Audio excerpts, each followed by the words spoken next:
This program features live coverage of an African safari and may include animal kills and carcasses. Viewer discretion is advised. It is so hot out here on Djuma Game Reserve this fine afternoon for your sunset safari. You can see those impala are looking for a nice spot of shade. So am I. It's that warm and I'm glad. No clouds, no gloomy weather, and that means that everything may be just spectacular this afternoon, including the views. So jump on board, everyone, for your live safari through the African bush.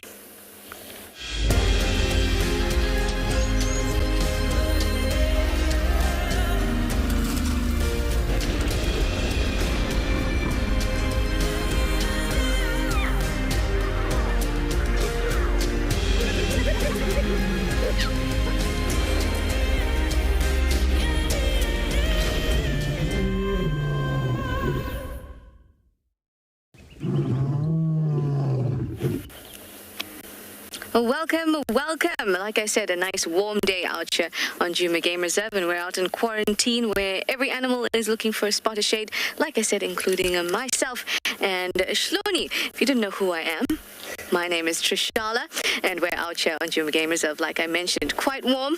Again, telling you it's quite warm. 31 degrees Celsius, 86 degrees of Fahrenheit. And I'm loving it. It means that the roads have an opportunity to dry. I have fewer opportunities to get stuck. And that's always a positive thing, isn't it? Now, this is your live safari, so you can contact us and chat to us using the hashtag WildEarth or at FC on the YouTube chat stream, or you can go to our website and register and use our question box.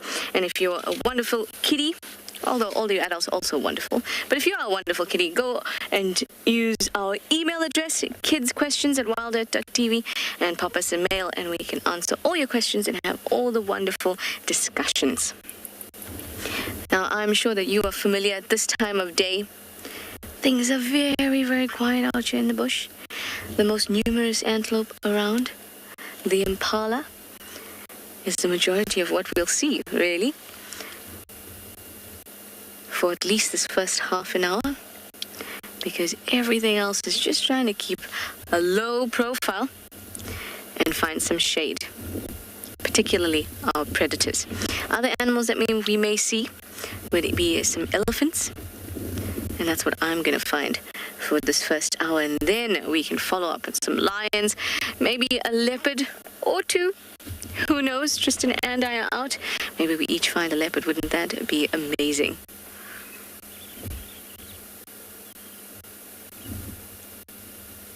Just listen to that silence. It's such a strong calm that's fallen over the bush.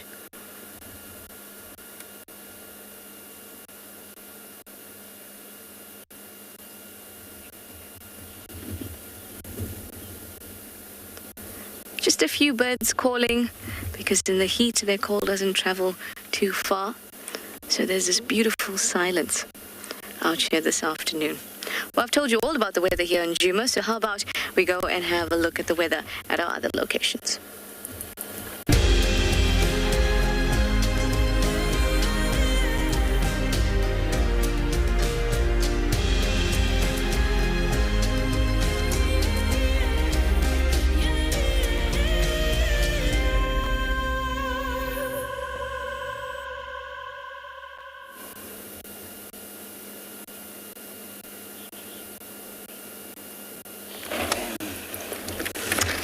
Bam. Thank you, ma'am. Thank you, too.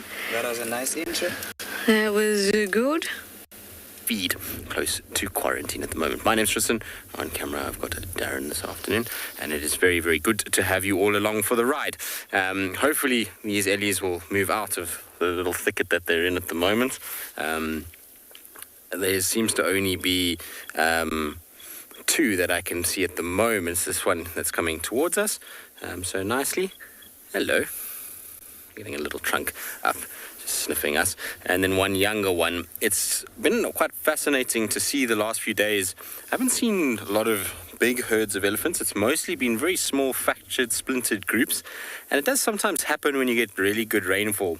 Because of how the nutrients distribute out and they kind of settle, the ellies can split into smaller little groups that make it easier for them to, find food and water and all those kinds of things. They don't have to travel in large groups, congregating around the only available water sources that there are.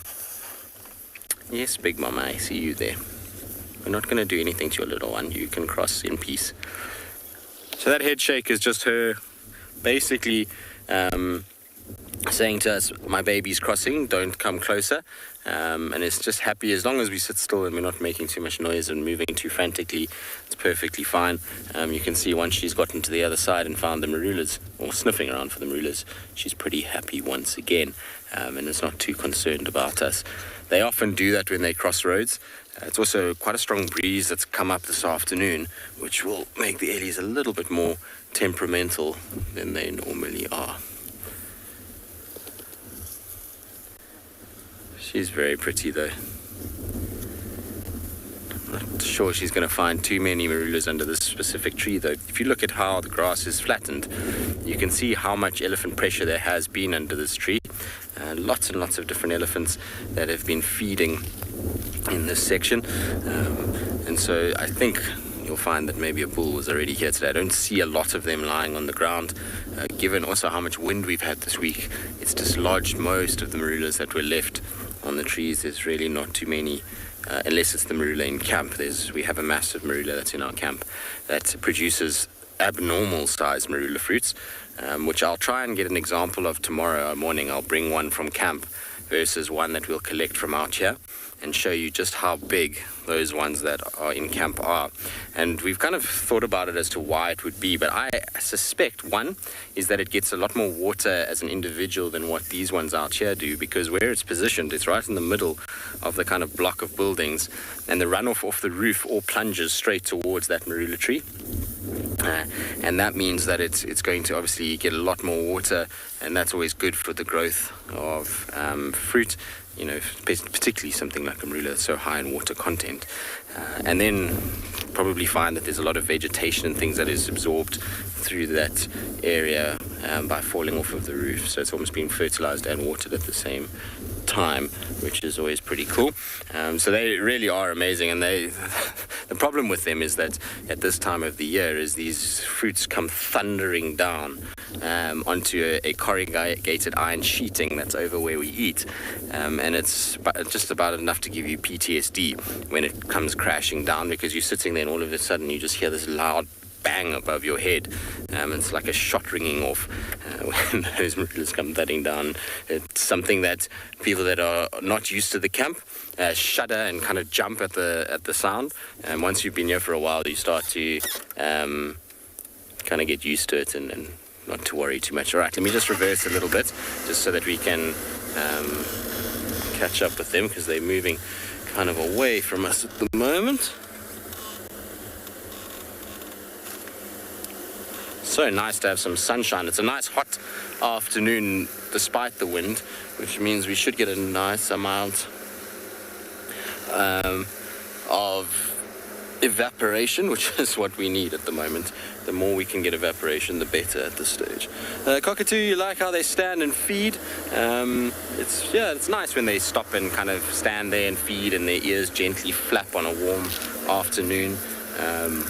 It's always very, very cool. I must be honest though, the best thing when it comes to feeding behavior and their sort of body position is when they are in areas where elephants have heavily persecuted this sort of vegetation.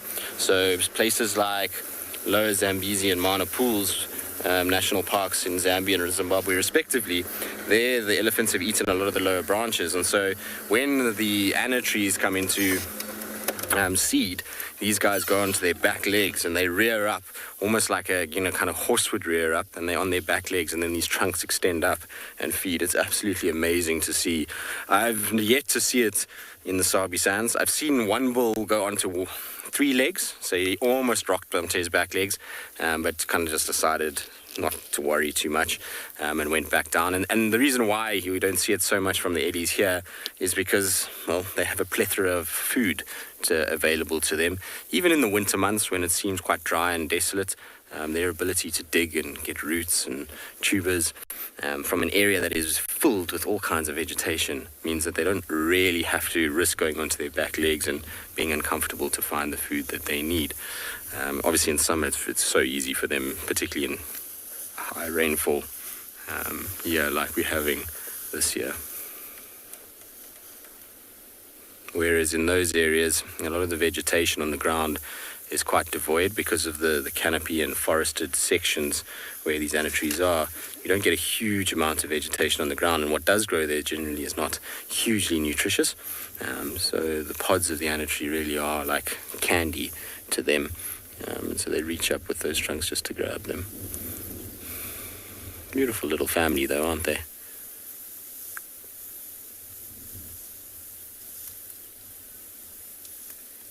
Sometimes nice just to listen to them walking through the grass.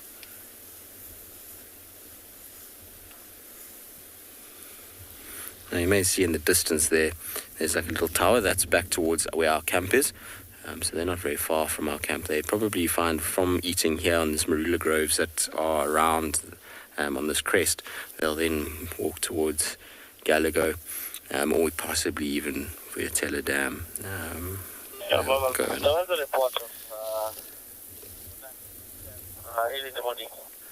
I'm just listening to an update there. So it's just an update about wild dogs that was in Manyaleti this morning, which we got. Those ellies are disappearing, so we're going to carry on. But sounds like there was a pack of dogs that was seen in the Manyaleti just south of what's known as Dixie Koppies, and they were moving towards Buffelshoek slowly. So hopefully this afternoon they'll make an appearance. We know the Talamati Pride is not too far from that area as well, so we don't want them to run into them, but it'd be nice to have some dogs around. I'm not sure which pack it is. It could either be the pack that we've been seeing lately, that's kind of like the Sands pack, if you want to call it that, or I think they're calling it the Ottawa pack now, or it's the pack that comes from Mbali Hamiltons. Anyway, we're going to carry on. We're going to go try to see what we can find. Steve is out on Pridelands, which feels weird to say, so I'll send you across to him so he can say good afternoon.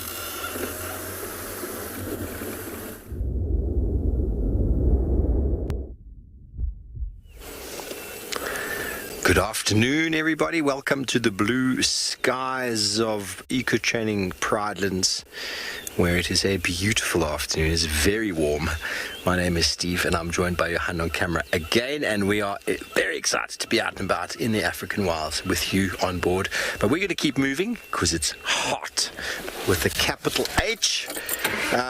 We're exploring again this afternoon. We've thoroughly explored one area, and we've managed to get pretty good signal there. So we're going to try explore a few more different areas and see how we go.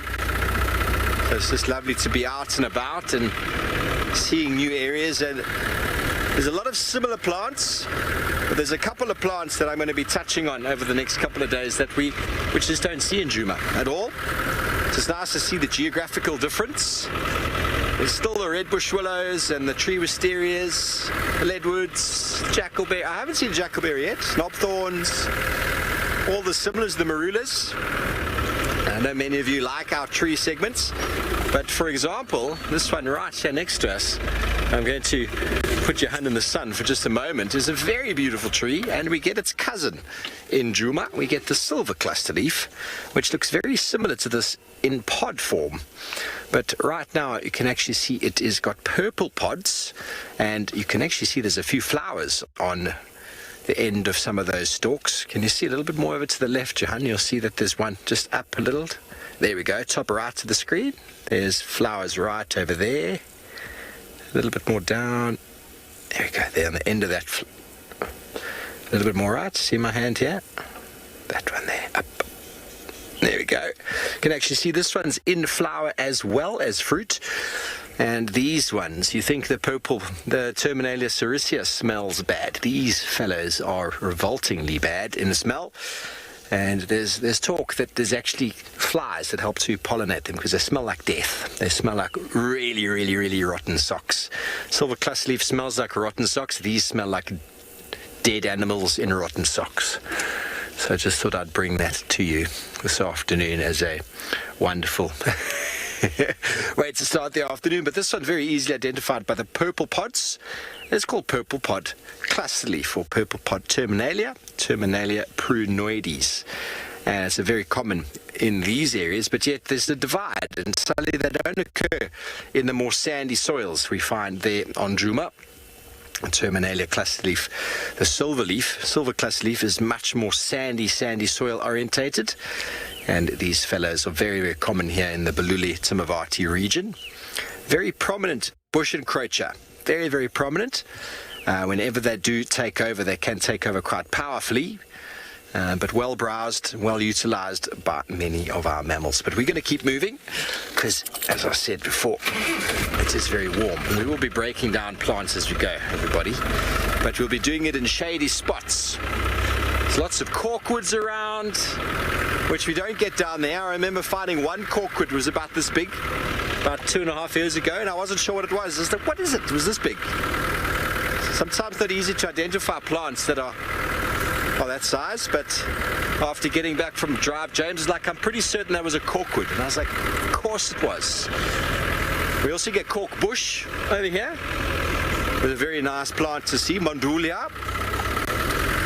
The classic silver cluster leaf, not silver cluster leaf, the sickle bushes are around, the grapes, many of the raisins, if I didn't mention that before. I haven't seen a russet bush willow yet, but we will demarcate these and discuss them at length as we venture through this wonderful new environment.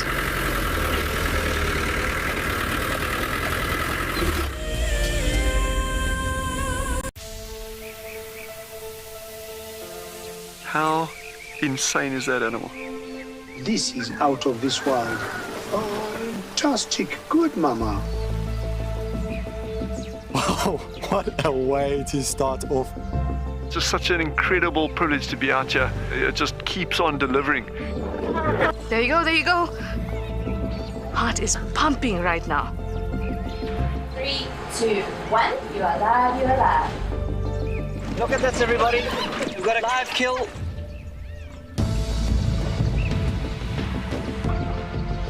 The cock's holding the tail. It's holding tight. Lucky wildebeest. There's nowhere to go. This is a disaster in the making.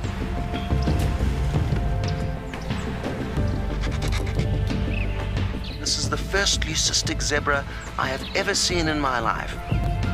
Oh, here comes a lion. Run, little guy. Go on. Something that I have never seen before in my entire life that you are now watching live. My heart is in my mouth, everybody. Look at this. It's gonna make it. It's going.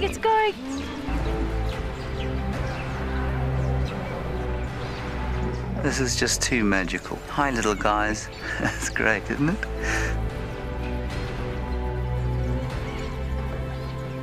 Has it just pretended to be dead? That is the coolest thing I've ever seen. Look at that. Scuba Steve has got a friend. You got a friend in me. It couldn't be a better morning. This is just too special. Oh my goodness, we've got a turtle. How epic is the fact that we're coming to you live from the Chobe River? It's the most incredible feeling to be here. This is live and we're in Rwanda. This is a very, very different adventure, charged with emotion. Look at that little zebra about to be born. There's the head. Oh, you clever mare. Well done. I did not think I would ever face my fears like this.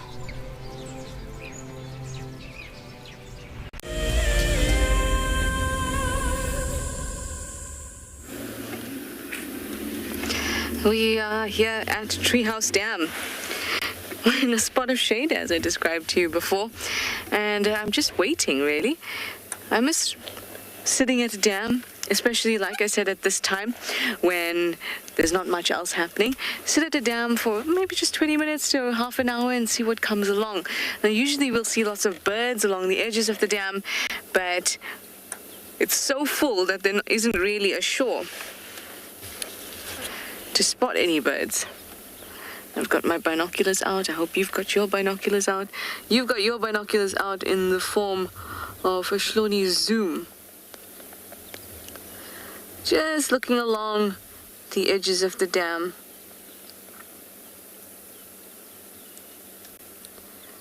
But everything is so quiet.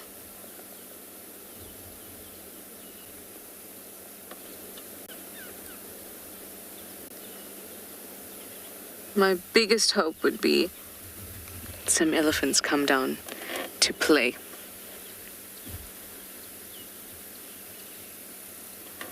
I haven't seen some playful ellies in a long time. I love good relaxed elephants too, but to see them playing in the water, that's just great. Nothing approaching over the dam wall there either. But we're just going to wait here for a little bit. So we've been here for about 5 to 10 minutes. I'll give it another 10 minutes while we sit here and hopefully something comes down to drink. So often we'll sit here or sit somebody somewhere just for a little while and watch and wait. And it's also such a relief not to hear the car. It's a good way to kind of just reacquaint yourself with the bush for the afternoon.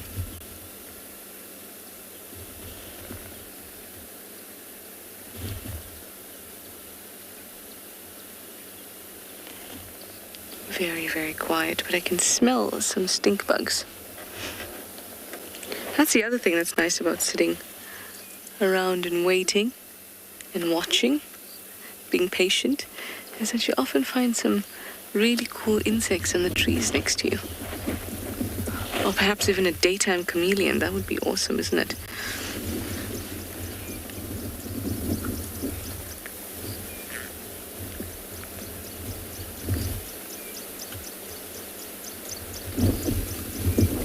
So tempting to take your boat out there, or maybe even go for a swim because it looks so nice and fresh. But we know better. There is a hippo somewhere in there, but he would be spending the majority of his time underwater in order to keep his skin from being dehydrated and drying out. Sometimes you'll just be able to see the tiniest bit of their nostrils or something like that sticking out.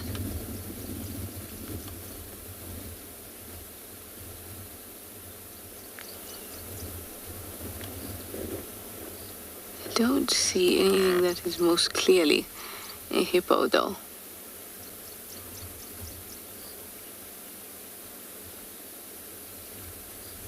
Solomon, you say you wonder why there's no water bucks around.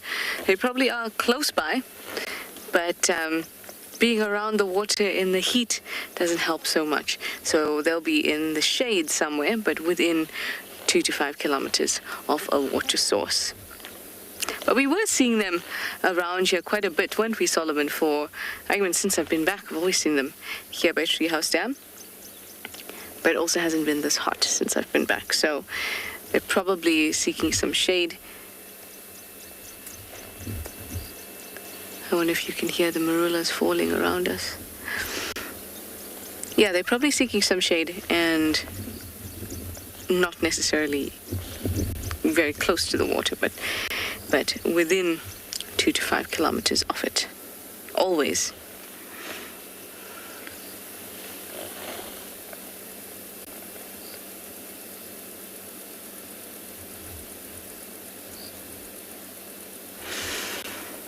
The air is also wonderfully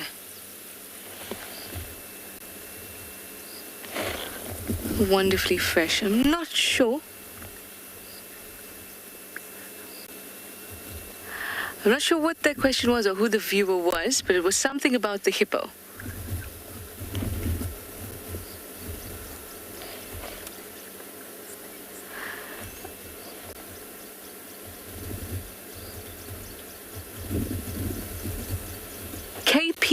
KP, you would like to know for how long a hippo can be underwater. It's about 3 to 5 minutes. For younger calves, it's much less than that. It's probably around 1.5 minutes to 2 minutes. But for an adult, about 5 minutes is a good guess, although I have seen some papers that say 8 minutes. But in my counting of hippos going underwater, it's usually about 5. Problem is that they don't have to re-emerge. All they have to do is stick their nostrils up and take a bit of a breath and then come down.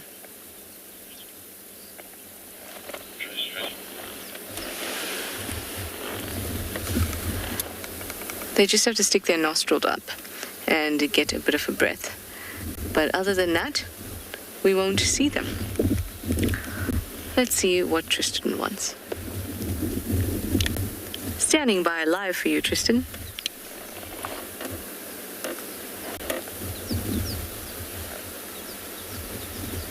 Oh no, he's ghosting me.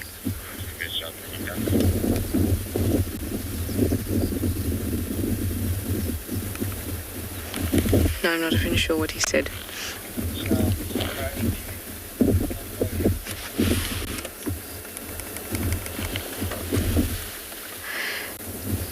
So I am certain that the hippo is in the water. It's just a matter of whether he will pop his head out, especially since he doesn't need to, and especially since Shloni and I are not moving into the sun, at least not for now.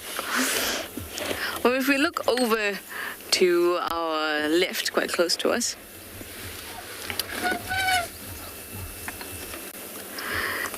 there are a couple marulas, and this biggest one has been dropping them left, right, and center. And around camp, we've also got a whole lot of them. And generally, you'll find that trees around camp will grow bigger and produce better and bigger fruit, and that's because they have a water source in the sense that humans are around, and there's irrigation, etc. And because of that, they grow some really massive fruit, and the marulas around camp are testament to that. It's just that there's a tin roof at camp where most people sleep, thankfully not me, and the marulas constantly fall on the roofs. They kind of sound like gunshots. It freaks everybody out for a little bit. I remember the first time I experienced it when I was staying in that part of the camp, when I just started. It gives you such a shock.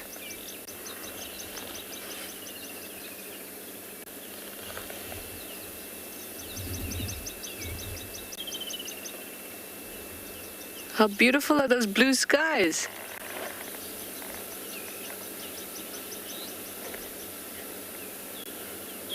Family from the UK, you'd like to know if hippos mate for life?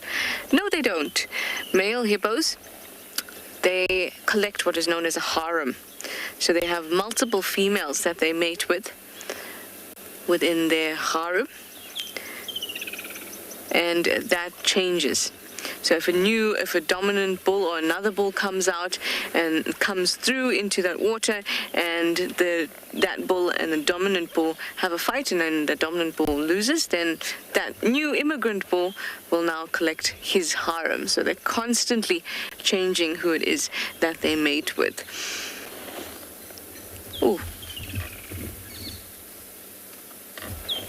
I heard hippo-like sounds.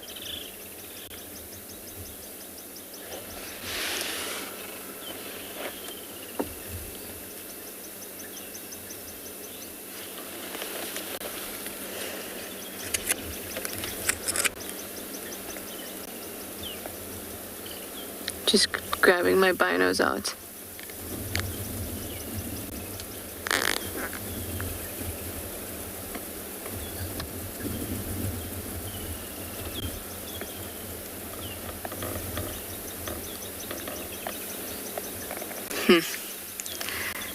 Nothing, although... Nope. Well, we can't go over the dam wall to have a look. But there is something that's kind of breaking the water, but it doesn't look like a hippo's snout.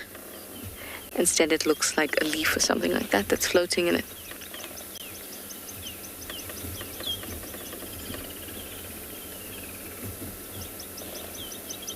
Tranquil, right? Really, really nice. And relaxing.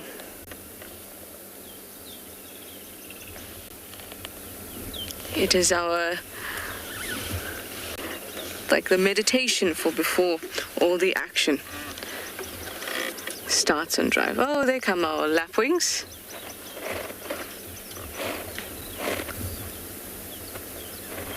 Almost missed you at the dam. You two blacksmith lapwings.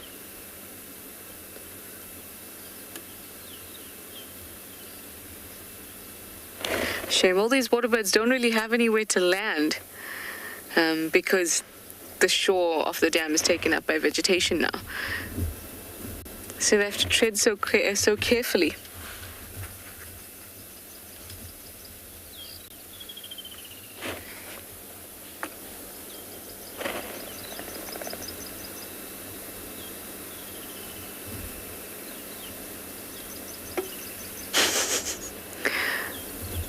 I love when they do that.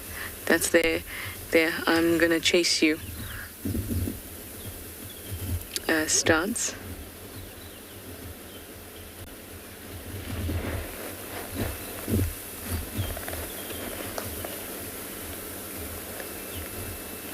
Another marula has come cascading down the tree. And another.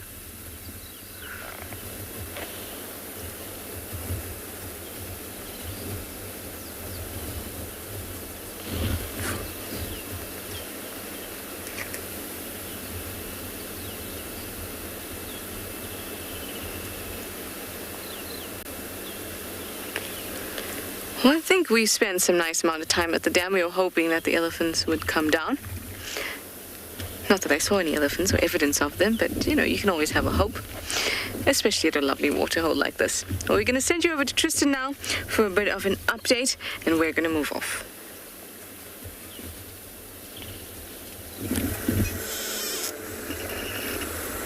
Well, while Trisha's been waiting for the elephants, we had a leopard tortoise briefly, but kind of crossed into the long grass, and so we're just bumbling about now, trying to see what else we can find. I did a little loop around kind of Zoe's, Rebecca's, in the hope that maybe Kalamba would be up a tree somewhere, but no luck so far. I think it's still quite hot now, which is why I was just going to check, just in case she maybe was sitting in a tree. We know sometimes with her, when it's a hot day and, you know, with the amount of water and the grass, the length that it is, that she can like to be up into trees, or she can be up in trees. That's better English. There we go. Get it out eventually. And so, you know, I was just hoping that we would find her somewhere there, but no sign for now. I'll come back later this afternoon. When she walks that route that Trish had her this morning, she often does pop out onto quarantine itself. So hopefully we'll pick her up there. I did find this morning, which was not very pleasant at all, but there's a little young impala male that's got a completely broken leg that is just dangling and dragging and is really struggling to move. And if she finds that impala, she's going to make short work of it. It's really not mobile at all. In fact, it was sort of lagging behind the herd. And it looked like a natural injury. It looks like it stepped in a hole somehow, and the leg at the joint is damaged. So I suspect that if she's around and that impala's still around, it will be a good place just to check for her later. The tracks that the guys initially thought were for Tandi that we had this morning, I don't think are actually for Tandi. I think they actually were for Kalamba, because they came from Chitakatlan and then we followed them all the way basically to Treehouse Dam, which is where Trishala found her this morning. And we know that Kalamba go as far as Treehouse Dam as far as Chitakatlan when she's on these territorial patrols. The footage of her looks interesting though. She's got a little belly on at the moment, which is looking like it's quite far back, so it'd be nice to see her in person just to have a proper look and see whether or not that swollen tummy is sort of indicative of her potentially having little ones or not. It's about the right time for her to start having them, so it wouldn't be beyond the realms of possibility if she did have cubs. All right, we're going to carry on up the hill and round. In the meantime, let's send you across to Ngala.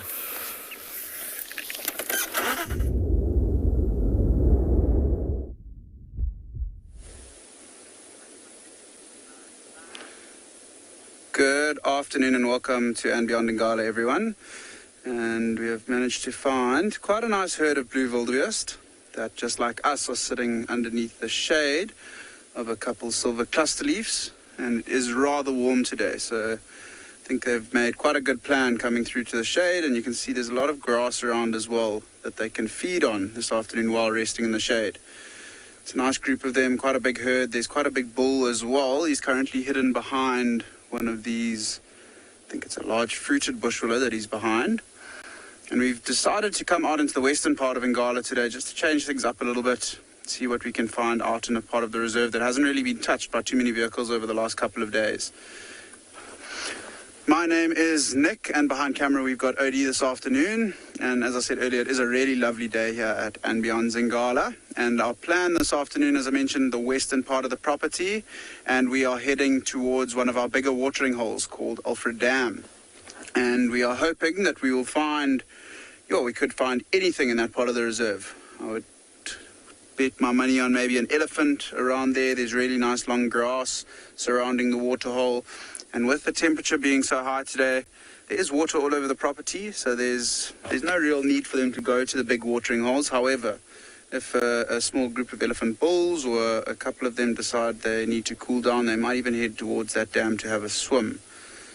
Crossing fingers that might happen for us this afternoon. But for now, we're going to spend some time with these wildebeest. So Mandy's asking if wildebeest have a leader. It's a little bit of a difficult question. They will, in this part of the world at least, in the Kruger National Park and the Lowveld, there'll often be a big bull or male blue wildebeest that will be part of the herd. You can say to an extent that he could be the leader, as he'll be the territorial one within the herd that chases away other male wildebeest, and will try to protect the females and calves to the extent that he can against predatory species such as lions. Some of the older wildebeest cows, not really, but maybe they could be classified as a leader of the herd. They might be might be the ones that decide where they're going to move the herd to feed. But I think they tend to be not really have a leader, not like an elephant bull. I mean, an elephant herd with a matriarch within the herd. That was a good question. Odie's also managed to find a zebra that's just popped out. And I'm just going to have a quick look with my binoculars. I didn't see that zebra until now. And it's quite a big one. Looks like it might be a zebra stallion. Just like the wildebeest bull, there'll also be a zebra stallion that sort of is in charge of the herd. And you can see how the zebra and wildebeest are feeding right next to each other. There's also a couple impala around here. And there are a few big clearings here that they might spend some of the early morning and late evening feeding. And then once it gets a little bit hotter, they tend to just move into these thickets where there's lots of cover and shade. These silver cluster leaves tend to provide really nice shade because they've got quite a long, thin trunk with lots of leaves. So there's almost feels like you're in a bit of a forest, having the nice open areas with the short grass or grass around it, and then the nice shade provided by the larger leaves of the trees. That zebra is sneaking off in behind a bush as well. See how its tail's going? You can imagine this afternoon with the heat, lots and lots of flies about. You can imagine them to be pestering these animals quite a bit. Back towards the wildebeest, you can see how they're moving around. They're not really doing too much at present. I think they are just resting. You can see most of them standing, not even feeding. The odd one will have its head down and feeding. But in the heat of the day, when it is hot like this, they do tend to just rest.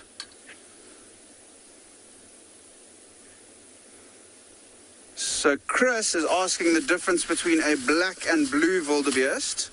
And we've had quite a good look at what the blue wildebeest look like on our right-hand side. And did you notice how their horns were from the sides? So they go out from the side of their ears and wrap around, similar to a buffalo. The black wildebeest, just grabbing my field guide, so bear with me. Oh, lost it, so I'm just going to quickly be back there. 38, not 48. So the blue wildebeest, which we're looking at, is over here. And if you have a look at the body, you can see it's got quite prominent brindles or little lines down the side of darker fur and the folds in the skin. What I was pointing out is the horns. See how the horns come around and up like that, just like a buffalo, or relatively similar to a buffalo. Then also have a look at the distribution of the blue wildebeest, where they occur. So you tend to see them in the low veldt of South Africa, to a certain extent the high veldt, but not so much the dry areas across the Cape. Whereas the black wildebeest, first things first, the very easy thing to note the difference between them is the horns. So you can see these horns come sort of down in front of the face and bend up. Quite a mean looking animal, and doesn't have the brindles. And then another thing that I didn't mention, have a look at that white tail. See a very white tail compared to the blue wildebeest's tail, which is dark. And the distribution as well, which might be one page earlier, you can see relatively similar in the high veldt here parts of South Africa, and then right down into the Free State and the central parts of South Africa. Actually a species that's endemic to South Africa. Pretty much only get them in South Africa. So it's quite cool to see. I haven't seen too many black wildebeests myself. A couple of the game reserves around Johannesburg, Ritvlei, those sort of areas you tend to see them, but not in the Kruger Park and in the low veldt, in the open ecosystem of the Kruger Park.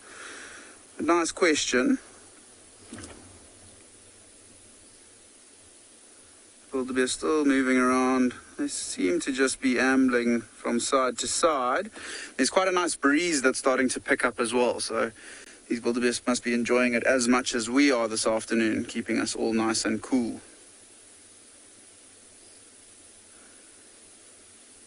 I don't know if you can hear in the background, there's a bird calling.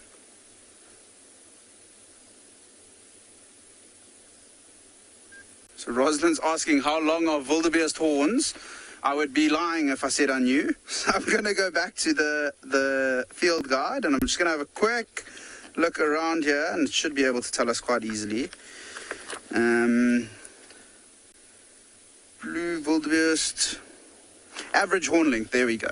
Nice and easy, perfect in the book. You can see the average horn length over there, about 60 centimeters, and then record horn length being about 86.05 centimeters. Very specific, so I wonder where they got that measurement. But yeah, 60 centimeters, and you can imagine the 60 centimeters being most likely from the tip to the tip. So from the tip here to the tip along the whole way. So all the way around, you'd take something like a little string or a rope, hold it against there, and then try and wrap it all the way around, get that measurement, and then measure that against a ruler or tape measure. It's an interesting question. Hopefully I can remember that for the next time I get asked it. So I think what we're going to do from here, these wildebeest seem to just be relaxing in the shade.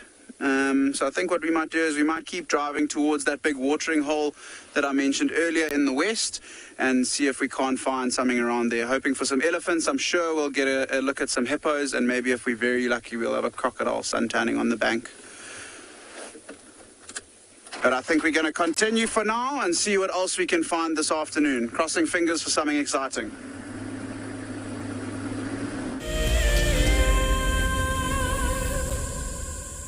Imagine having your own secluded African bush home where you and your friends can enjoy the ultimate safari experience. If you sign up to be a WildEarth explorer, this could become a reality. Tumbeta House is located in the heart of Djuma Private Game Reserve, the home of WildEarth. You could win a chance to stay at this intimate wilderness retreat, offering you the rare and highly sought-after privilege of your own home in the bush. The prize includes 3 nights for 6 people and includes daily game drives, a chance to see the WildEarth camp, and have dinner with one of our guides. Sign up to be a WildEarth explorer before the end of February 2021 and you could be heading to Djuma, the place that we call home. Available dates are limited, so terms and conditions apply.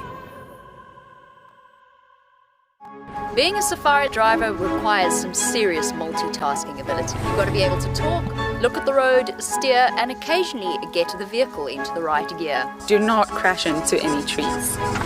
Oh, that's a dozy. Just jump into the car and hope for the best, and you'll see where it takes you. No, I'm just kidding. I'm surprised they're moving as fast as that didn't go well. Who is the best driver? Well, me, of course, although some of the cam-ops might disagree. Hi, my name is Tristan Dix, and I am a guide here at Djuma Private Game Reserve for WildEarth. We love connecting you to the African bush, and we always look forward to all of your questions. If you want to ask a question on WildEarth, you'll need to register on the website. Once registered, go to our live safari page and submit a question below the live feed. Catch up with me on WildEarth. We have a baby pangolin. A baby pangolin. This is off the charts. This animal is about from your fingertips to your elbow. That's the total length of this animal. This is unreal. This is unreal. This is unreal. This is like now my 4th Christmas in a week. We should do this more often. Tune into WildEarth every single day. It's in your nature.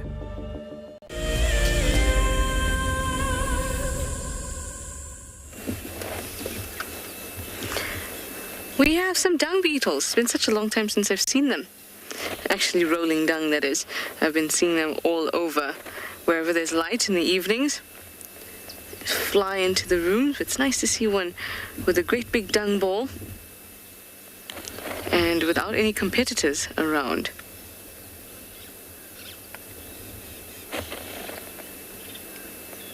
Nice, fresh dung. It's also great because that's elephant dung.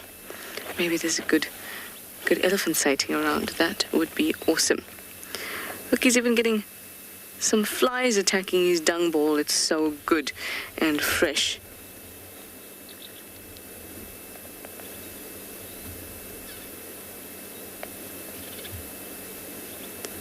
This whole process, oh, there we go, recalibrating, jumped on top of the dung ball, had a look around, 360 view, and then back down. This whole process of, oh, wow, that was quite a move. The whole process of rolling the dung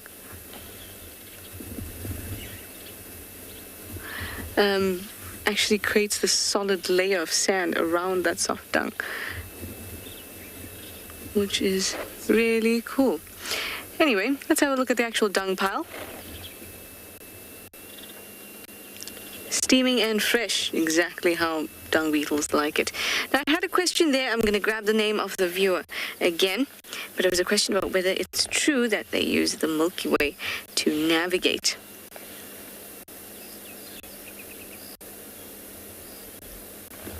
Swollen? Stollen? Stalin? No. I'm so sorry if I've gotten... Fallen! There we go. FC had to say to me, fallen, as in fell. There we go. Thank you, Fallen, for your question. It is true that they use bright celestial objects to navigate. That may be the moon, that may be the Milky Way, that may be the sun. It could even be a very bright star. It depends, of course, on what's the brightest object in the sky at the time, because that is a marker. If I keep moving towards it, I'm going to disperse as far away from the place I started, right? Or if I keep moving away from it, or keep moving to the left of it, or whatever it is, if I use that as a point of reference, then I can be 100% sure that I'm moving away from the place I started. If I have some other point of reference, then I may zigzag back to where I started, or go far and then come close again. So they do use bright celestial objects to navigate, but they also need certain mites that that exist in them to assist them in navigation. And that's because they have obviously some sort of symbiotic relationship, but the way this was discovered was they were taken to Australia to clean up dung that would be from sheep and other domestic cattle or domestic animals. And once they were brought there, they had to kind of be quarantined for a little bit. He's still there on the side, and see him moving. They had to be quarantined and sort of cleaned up before they could be released into the Australian environment. And when they did that, they had inadvertently removed these mites from the dung beetles. But nobody knew that until they took them out to the fields and tried to get them to do their thing. And they could roll the ball, but they couldn't move it anywhere. They couldn't navigate as well as they could in South Africa. And it was just, well, why on earth would that be? It seems such a strange thing. And it was found out that the sterilization of the dung beetles before they were introduced to Australia actually cleared these special mites.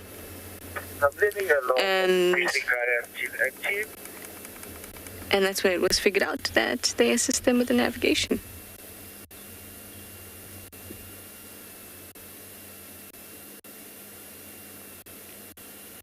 Really cool. And where there were mites, and there were also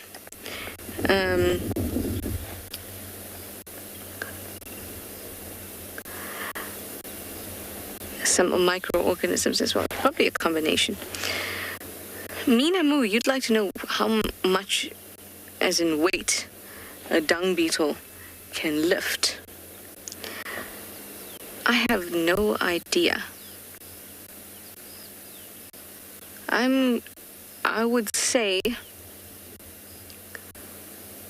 half the weight, or maybe the weight of a tennis ball. Say the weight of a tennis ball. Maybe even a tad more. What is the weight of a tennis ball? I have forgotten.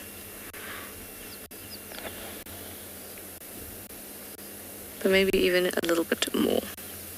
Anyway, instead of making you stare at this glorious pile of elephant dung covered in flies, how about we move on to the hyena den, which I hear is active. What do you say? Would you prefer to look at the steaming hot pile of elephant dung or hyena den? Shloni said hyena den. So off to the den we go.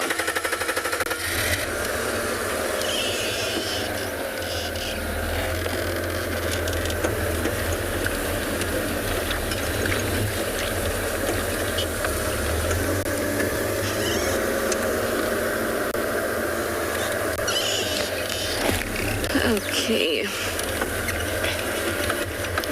Mike for Trish.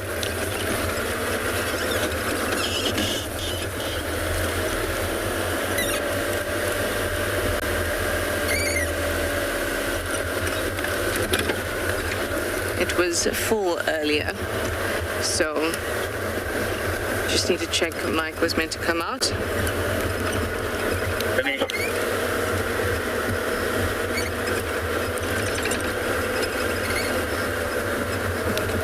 Stations at the hyena den, please come in for Trish.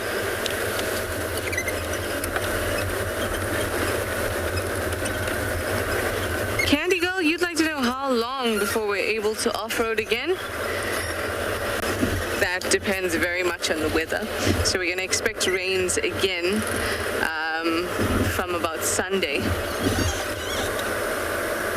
And if it comes down quite heavily, then no lilac bushted roller. It's flown off. If the rains come down heavily, then we'll have to wait again before we can off-road. But even now, I wouldn't off-road because there's so much water. The water table's so high. It's just waterlogged areas everywhere. And it's going to take a good couple days of sunshine like this for it to stop and get nice and dried up so we can off-road again.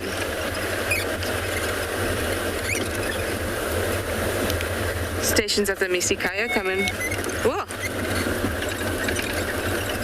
My radio doesn't like me today. Let's restart it. We're gonna look at this Cape Turtle Dove while I restart my radio.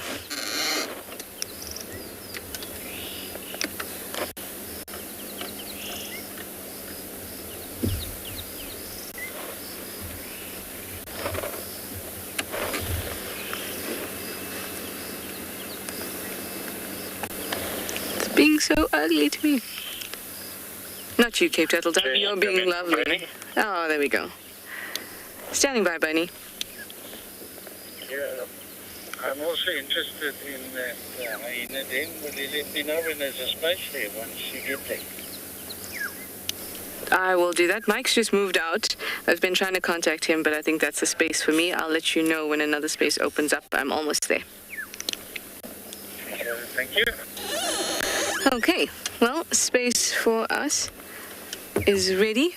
Thank you very much, you precious Cape Turtle Dove. They really don't get as much attention as they should, because they've got beautiful, beautiful colors. I painted one recently, and then that's when I realized just how stunning they are. Gorgeous. All right, let's go.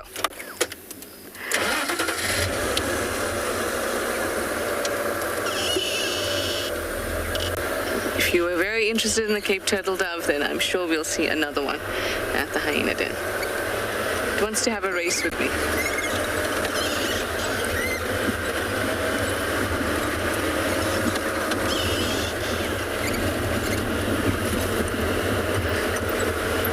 No better words to hear than an active hyena den. No, Michael, are you sure? Are you sure those are great words to hear? Especially from you, are you sure? Oh, I'm sure Michael is ecstatic about an active hyena den. So am I. To see all those little things together, it's too cute. Too sweet.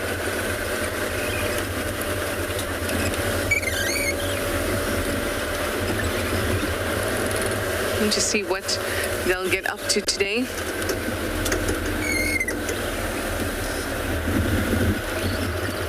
They've had a busy, I think they've had a busy morning at least. Oh, I have a passenger. Hang on.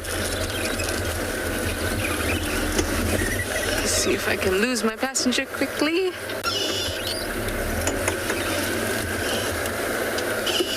Nope.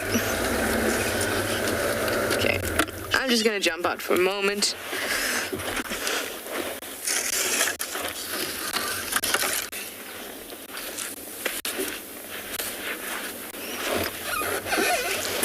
I hope you heard that nice swoosh as it was thrown.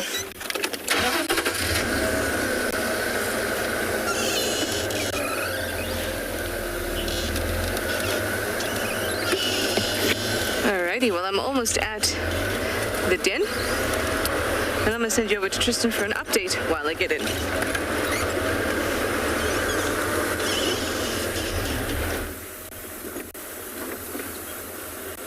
Well, we have, unfortunately, and we have good and bad news. The good news is there's tracks for Thandi and the cub together. The bad news is it goes to a pretty inaccessible spot, and doesn't seem like anything's coming out from there.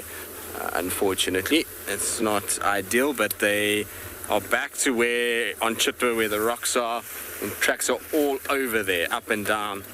So I suspect that either she's come off a kill now and just brought the cubs for safety here, or she's taking him somewhere. So I'm just doing a little bit of a wider loop now to check if there is any sign of her this side. If they do have a kill, I would hope that it would be up a tree. But they're definitely together. They're both tracks of her and him walking around, like I say, all over that sort of drainage section. And you can see where they've been drinking water, where they've been going up and down. So I suspect that they're not far from there. It's just pretty inaccessible with the amount of rain that's fallen. The Mulawanini itself is still flowing quite heavily. So the crossings and various parts of it is a little bit on the tricky side. I'm afraid. The good news is at least we have the tracks for them. I don't think it's Kuchava and the cub because the male track is just bigger than mom's track. And in Kuchava's cub's case, he's a little bit larger. His track should be quite a decent size bigger than mom's.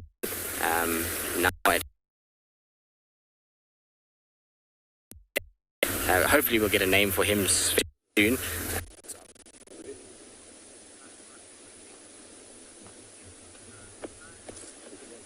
So welcome back, everyone.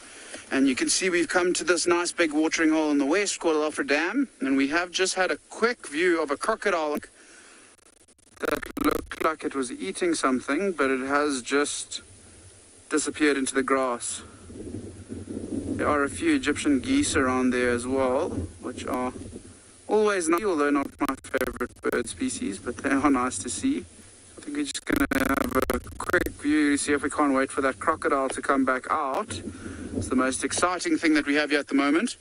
The elephants that we were hoping for are not here, and to my shock and horror, the hippos also seem to not be here at the moment. They could be underwater, but I don't think so. I don't think there are any here.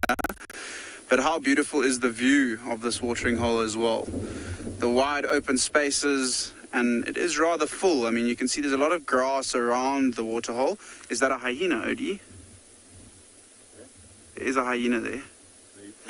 On the far side, there you can just see his shoulder coming through. You got him. Other side of that inlet. So there's a spotted hyena coming through, and at the time of the day, I wonder if he isn't coming down to the water to maybe cool off and lie down inside the water. He does have to be quite cautious around this watering hole because, as we mentioned, there are a few crocodiles in here, and they don't tend to discriminate on the food that they eat. But what a beautiful view. And to be honest, in the 2 years that I've been working at andBeyond Ngala, this is definitely the fullest that I've seen this watering hole. So it is lovely to see that it has filled up. It's got still a long way to go, and more water needs to flow in here before it does fill up completely. But I have been told stories when this dam has been full or completely full, and even overflowing throughout or over the sides of the dam wall. That hyena, I think he's just disappeared into one of the... Oh, there he is. You can see his head. Interesting to see what he does. There were some vultures around. Didn't take too much note of them. There were only two. But interesting that there's now also a hyena here. So two different species of scavengers. The hyena is moving in an opposite direction to the vulture. So I don't think there's anything of too much interest around here, but it's worthwhile to spend a bit of time and just have a look around. So the hyena hasn't decided to go into the water. He seems to be moving around on the far side of the dam. It's coming towards us now. Yeah, OD has also spotted the two Egyptian geese in the foreground, and looks like a pair of them, and the hyena's coming straight towards them. They won't be too worried about that hyena though. If he does get closer to them, I'm sure they'll be able to pick up on his movements or hers. I can't tell if it's a him or her because it is very far away, but I'm sure the Egyptian geese will be able to fly away to safety. Quite a nice breeze blowing here as well. That's keeping us nice and cool along the top of this dam wall. And it is a rather beautiful view as well. I've been keeping an eye out for any movement in the water, whether it's a crocodile swimming across or even a fish jumping.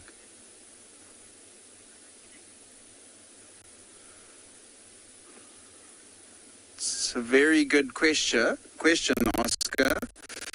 And it is a lot, believe it or not. A hyena can eat lots and lots of meat. I think it's depending on their size. For a young hyena, probably not as much as an older one. But a fully grown hyena, what do they weigh? They must weigh about 70 kilograms, maybe 60 kilograms. Probably eat close to 40 kilograms of meat in one sitting. Remember that they also do tend to eat bone as well. So if it is on offer and the meat starts running a bit low on the carcass, they will also move towards feeding on the bone. But it's a good question. That hyena there, still a little bit far, but I did have a look at its stomach, and it didn't look like it had had eaten anything too recently. It didn't look full. And you can see how it's moving around with its nose right on the ground. Now it's just having a look into the waterhole. It's quite tentative when coming down to the water as well. And we're speaking about the crocodiles, and that's what it has to be nervous of. If it comes to the water straight away without having a good scan around, it could walk straight into the area where a crocodile may be lying, and then it could become that crocodile's dinner. I don't think there are too many animals in the bush that would eat a hyena, barring a crocodile and maybe some other hyenas.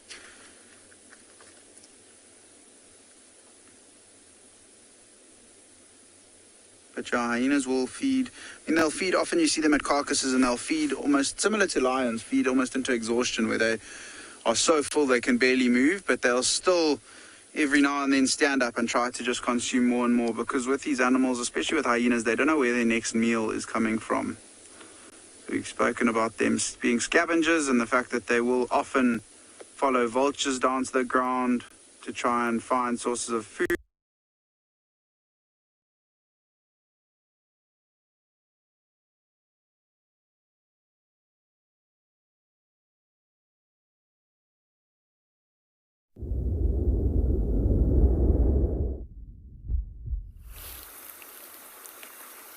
One of my favorite birds to watch is busy hunting at the moment. His little green-backed heron, where he's sitting at the overflow of Chitwa Dam with a green shank, and they are absolutely plundering fish that are being washed over. Look, there you go. You see he grab one? So they're just sitting there, and literally it's like shooting fish in a barrel. As they're flowing over this little overflow, they're kind of going into this little shallow water, and it's got nowhere to really go. They don't even, it's unsuspecting, they don't even know the heron's there. And you can see how the heron sits nice and low with that neck coiled. And then as the fish come over, it shoots that neck out and grabs whatever little fish are washing through from the dam itself. There we go, missed one. I'm sure it'll get another one. I've seen it take 3 already since I've been sitting here. Eventually it will get too full and, it will fly away. But this is as easy as it gets. There we go. Did it get it? Or did it miss it? I don't know. It tried to go for one. Sometimes they'll miss every now and then. It's quite fast-flowing water, so if they don't get a good grab on the fish, they can sometimes wriggle out and wriggle free. Let's see now. And the advantage that it's got is that it can watch the fish coming over the flow and then down, and so it can kind of get an idea that the fish is there long before the fish even has an idea that the bird is there and tries to evade it. It's a pretty clever place to sit. The green shank is also going to be feeding on fish, so even though the heron is much faster, there we go, look. That was a nice big one for that particular heron. Even though the heron is a lot more suited to this kind of behavior and will use that stabbing beak, this green shank is also not that bad at catching fish itself. Last time I was here, I saw it catching multiple different little fish too. So it uses a bit of a different technique. You see how it skulks around, and it will actually chase the fish by running after them rather than sitting in wait with a coiled neck that it shoots out. So it's two very different techniques. Both of them work though, and both really epic to watch. A lot of the time we give so much focus to things. There we go. Did I get it? No, missed it. We give a lot of focus to things like leopard and lions and their hunting strategies, but these birds are also equally adept at hunting and amazing to watch when they do hunt. They figure it out pretty quickly, and once they kind of have an idea, then it's sort of happens quite fast for them.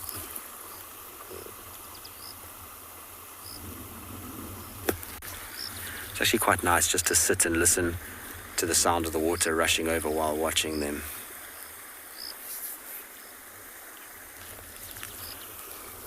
Oliver, they are amazing hunters, the herons. I absolutely love watching them, particularly these little greenbacks.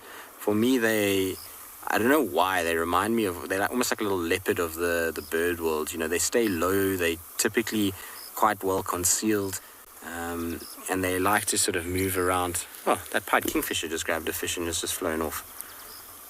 Well, that was out of nowhere. There's a pied kingfisher that just came from nowhere and just smashed a fish right next to us. Well, behind where those birds are. But they almost remind me a little bit of a leopard, these guys, because they stalk around the edges and they load up and they're super patient as they go about their business. And you can see now this particular heron is not in proper hunt mode right now. So if it does see a fish, it might react. But earlier you saw it was crouched a lot lower and almost in anticipation and waiting. Now it's just probably digesting the few fish that it got down, and then it'll reset again and find what it needs. But you'll find in the background there's actually a big grey heron that was in this little... Oh, it's just flown away. Of course it has, now that I want to talk about it. It's been standing there the entire time that we've been here. You'll see it just going over Chitwa Dam. These guys, are not quite the same in terms of the greenbacked heron hunting style. They sit a lot more upright, and they'll kind of move around and then just sort of lower their body and shoot out the neck. But it's not quite as skulking as what you see from the greenbacked itself. So one thing about Chitwa Dam is that you can sit here for hours and hours and hours, particularly when it's as full as it is now, just doing birding. There's so many birds that are around at the moment. And there's a hippo as well, lots of hippos in the dam too. So you've got between the hippos, the crocs, the birds, there's always something to look at Chitwa Dam. And then we often get cats that arrive here as well. So we've seen a number of leopards in this area before, and lions, dogs are often around. So there's just so much that you can see here, and it's just a good place to really spend a lot of time and look around. I often find people come to Chitwa Dam and typically just sort of arrive, oh, there's nothing big, and then look at the hippos and leave. But you actually got to get your binos out, and you've got to scan around, and you've got to check all the sort of flooded areas, because there can often be little gems that are hiding at this particular dam. I'm surprised though this year we didn't actually get the collared pratincoles. They normally come to Chitwa Dam, but this year nothing. I wonder if it's because there's so much rain. Some of these fish are so small that this heron is grabbing that you can't even actually see them.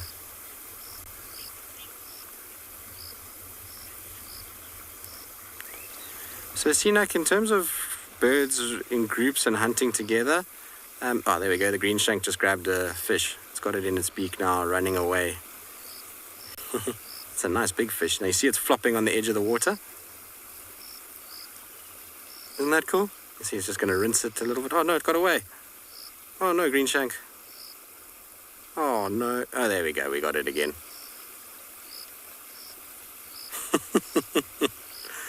You silly bird, stop. Don't put it in the water and then you won't lose it. What are you doing? It's making life very difficult for itself. Maybe it just enjoys the exercise of chasing. How amazing is this? Now, the whole time it's working that fish, it's doing damage, and eventually it will get to the point where the fish will not be able to move around nearly as much. It'll be able to kind of get it to the point where it's not going to wriggle, and then from there swallow it. But look at the size of that fish. That was very cool. Amazing. That was awesome. The greenback heron, meanwhile, is just sitting. He doesn't have the same problem. He can swallow fish quite large. Beak is very much bigger than the green shank's beak. And you see the difference in hunting style. Incredible.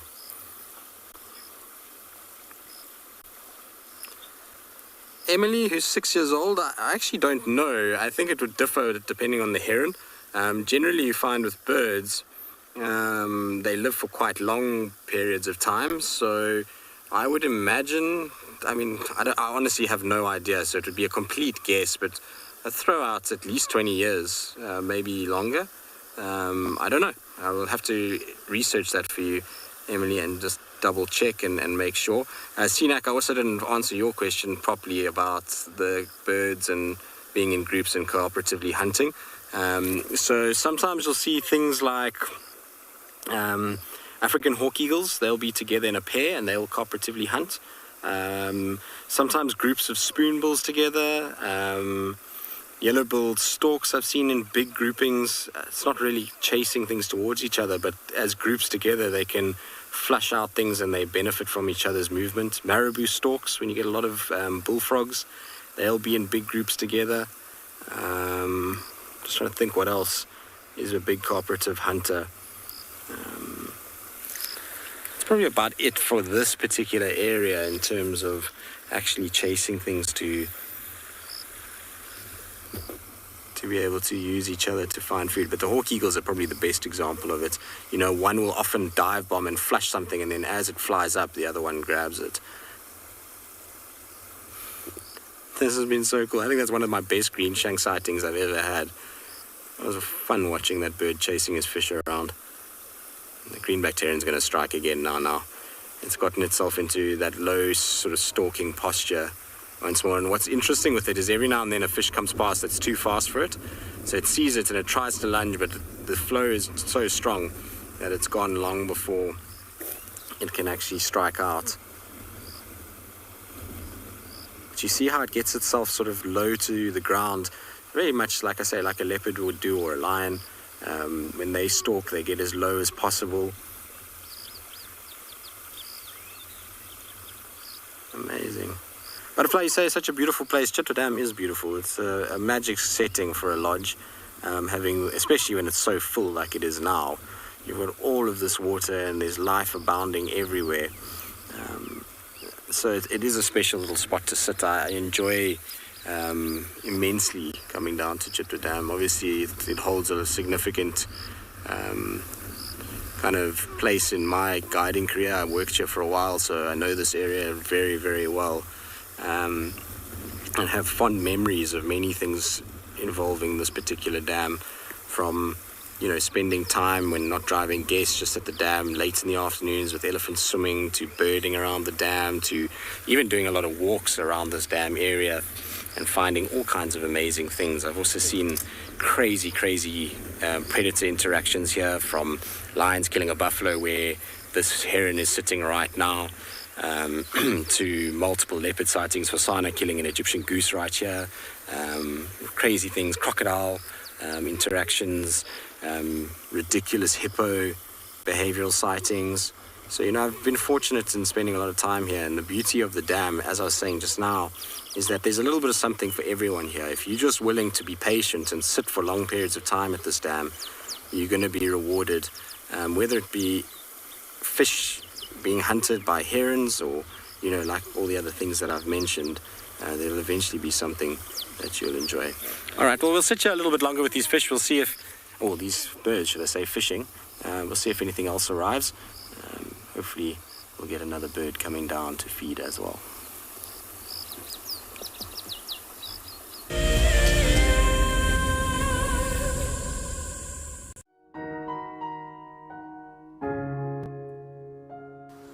As many of you know by now, one of our beloved leopard characters, Hukumuri, recently passed away. I would like to invite you to join me on Saturday, the 20th of February, as I take an intimate look into his life and pay tribute to the incredible cat that he was.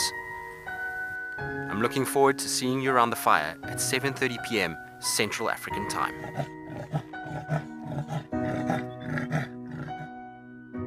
Sometimes love wants to make you sing. And sometimes love wants to make you bow and fan your wings to your bow. For the southern yellow-billed hornbill, these are signs that love is in the air.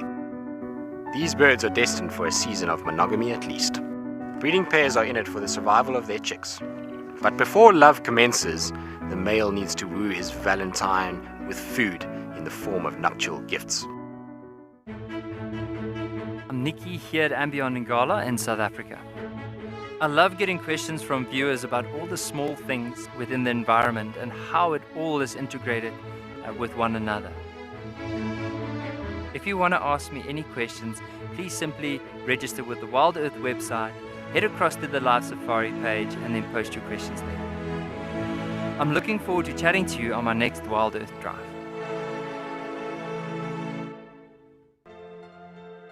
Guys, have a look at what we've got. This is better than my birthday. Look at that. This is the first time that I ever see cubs this small. This is so special. This has officially just become my best sighting of all times. Tune into WildEarth every single day. It's in your nature. There's a grounding earthiness to this place that we feel in our ancestors. It's a place where believe it or not, we evolved as a human species, and anyone who's come to Africa will understand that. The connectivity that the continent has to the person and to people's souls is next level. I'm thoroughly looking forward to taking you on your next adventure when we explore all the small and big things. Catch up with the guides daily here on WildEarth.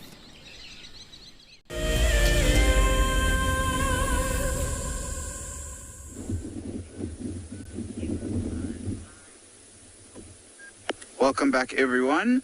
And the two birds that I thought were vultures, we managed to get a little bit closer, and the one flew off and came back. And if you have a look, I know it is very far, but have a look at those legs. You'll see that they have got lots of feathers around them, which indicates to us that they are actually eagles. And by the size and shape of them, being that dark brown, the one on the left especially a darker brown, the other one's a little bit lighter, we think they are tawny eagles, which is another good indicator in this area. I mean, there's been jackal, hyena, and these tawny eagles, all well known to scavenge and to be the first few animals that tend to find carcasses. So I wonder if there isn't something below that tree where those birds are sitting that is of interest. When we finish at the Waterhole, I think we might head over there and just go and investigate that area a little bit. Look, they could just be perching. I mean, we've seen so many vultures flying around today that I would think if there was something big there, if the lions had killed something, that maybe there would be a few more vultures around. But it's always worth investigating, and considering the fact that the hyena moved all the way back from where it was at the water and has walked back into that area as well, does give us a little bit of an inkling to think that there might be something hiding below those trees there. The wind is still blowing quite nicely, and there's not too many animals coming down to the water this afternoon, and we did mention that because there is so much water around in the reserve that there's no real need for them to come down to these bigger watering holes. I was really hoping that there would maybe be an elephant or two that would come down to swim and cool off. You can imagine being in this waterhole, it's probably quite deep in the middle, so it would be a good spot for some elephants to come and have a swim and cool off. But no luck for us as of yet this afternoon. We haven't been able to get another view on that crocodile either. He seems to just be hiding in the grass.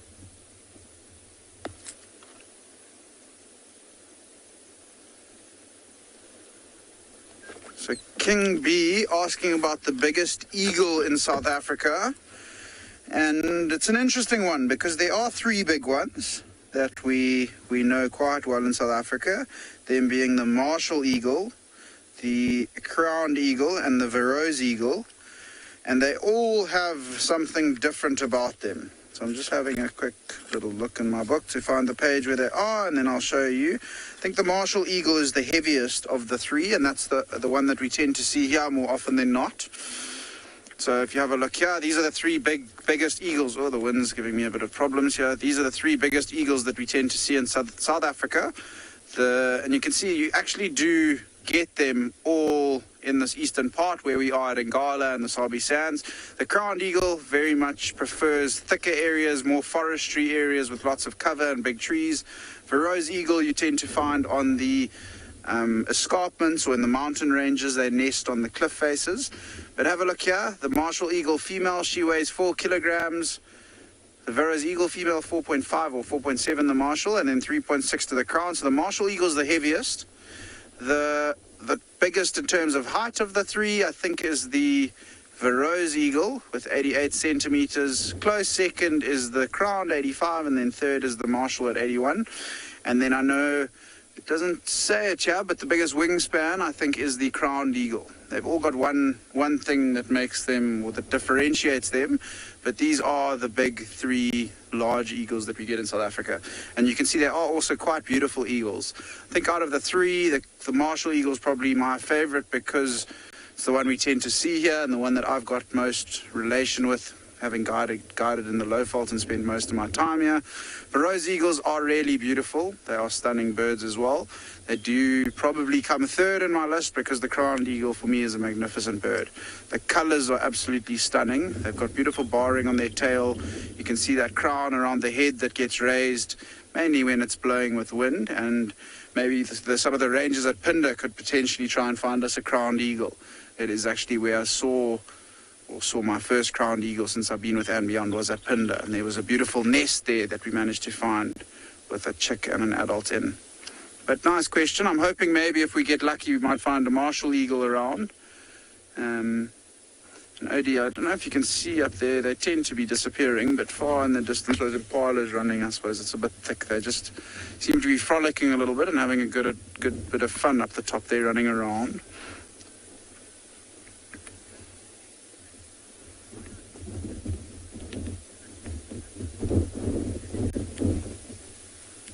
So a question from Annika, age 6. I think she was asking why are eagles and vultures such good hunters? So eagles are exceptional hunters. They've got brilliant eyesight, and the fact that they can fly means that they've got a good advantage on catching anything that they can spot below them, especially things like African hawk eagles. They hunt in pairs together, exceptional eyesight, really good flyers, so they're able to catch things. They've also got really big talons on their feet, so able to grip them quite easily, which is always nice. Vultures, they are not the best hunters, unfortunately. Most of the vulture species tend to primarily scavenge, especially the likes of the hooded vulture and white-backed vulture. Cape vulture as well. We're speaking about the Verreaux's eagles nesting on the escarpments. The Cape vultures also in this area tend to nest on the Drakensberg escarpment, which is behind us. And you only tend to see them at bigger carcasses. The vulture species that we tend to see, or that I've heard of hunting, a white-headed vulture, often find them in pairs. There's been lots of records of them hunting for their own food. And leopard-faced vultures occasionally hunt their own prey.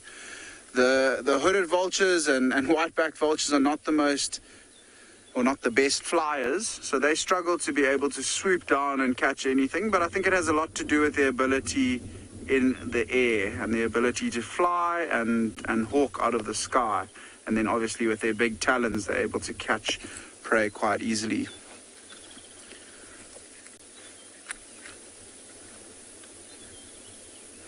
So we're going to go and investigate that area where those tawny eagles are now, but we're going to send you back to Tristan, who's got a bird on a hunting spree.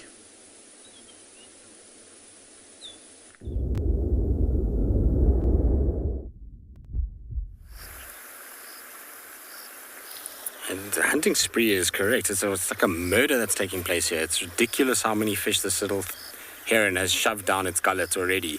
I reckon in the time we've been here, there's been at least 10. There goes another one that's gone down. It has absolutely hammered them while we've been sitting here.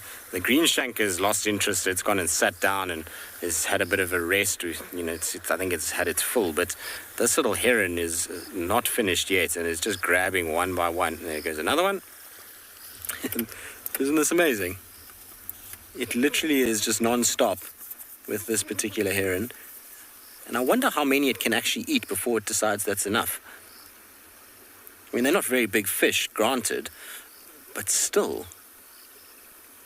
I mean, that's 3 in the space of half a minute. And it's crazy. Did it drop that one? It looked like it dropped that one. Amazing to watch. And they know that this is not going to last forever. You know, the dam itself, while it's getting fed by water from the Mulawati, will be overflowing. But as soon as that ends, the dry season will come and hunting will become harder. So they need to take advantage of when they can. You also might find that this bird currently has little chicks on a nest. It's very, very possible given the time of the year.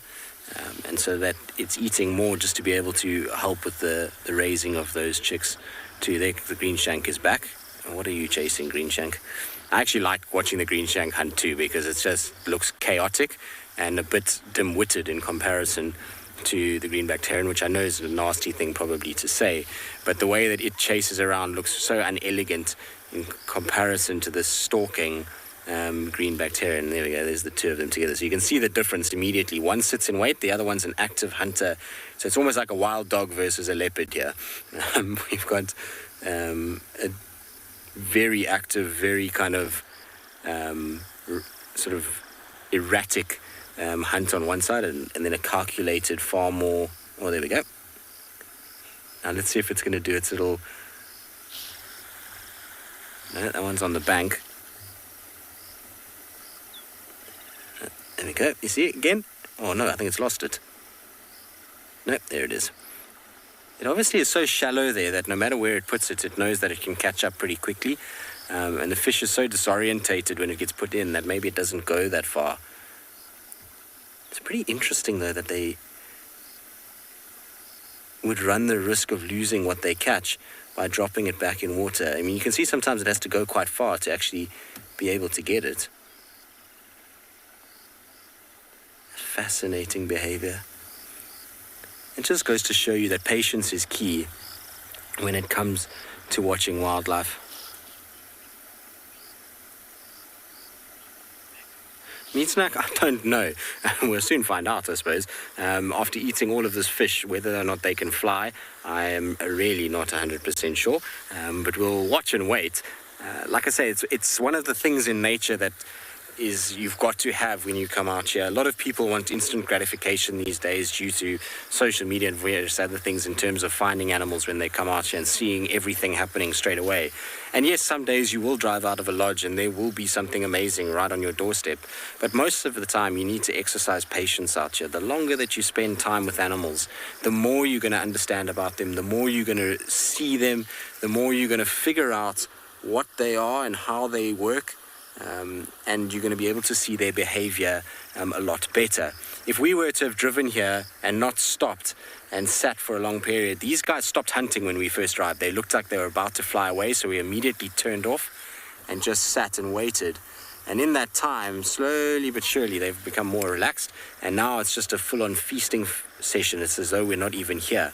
And we're getting to witness behavior from birds that, yes, with the green-backed heron is commonly seen. With the green shank, not so much. I mean, I've spent a lot of time watching green shanks at this dam, and it's only when it floods like this do you see them actively chasing fish as much as what they're doing right now. I mean, they do eat them outside of it, but it's a lot harder when they're at the dam itself. There's a lot more places for the fish to go and to hide. It becomes very difficult for these guys. Whereas now we're seeing a behavior that's just purely opportunistic. And it just goes to show whether it's a leopard being opportunistic and hunting a random sort of impala that walks past, or in this case, two birds that have found a place to absolutely go crazy and feed. It's predators are predators, and they'll take anything that they can get. And when the going's good, they capitalize on that, and they will eat themselves to absolute gluttony, basically. They just shove it in until they can't stop. It's amazing how it sort of transgresses all of the different predators, whether it be a fish eating on hatching insects or birds eating fish, or, you know, going up. Yeah, but yes, they'll have a crop. It's just not noticeable on these guys, the herons. You'll find sometimes when you get the bigger herons, so things like the grey heron, you can sometimes see that chest just expand slightly if they've had really good meals. And some of the size of the food items that those bigger herons can take are insane. Even these little green-backed herons, I've seen them with fish that are almost the same size as they are, and it's almost like a panic in their eyes when they grab one of those fish and they have to kind of think about now what they're going to actually do with it. They often actually don't eat it because they can't get it down. And then in that case, you'll find that just that little chest area where the crop should be just expands slightly and becomes that much larger. But it's not as pronounced as something like a marabou stork or a vulture. Those guys tend to have crops that really do push out a lot more. Have you finally had enough, little heron?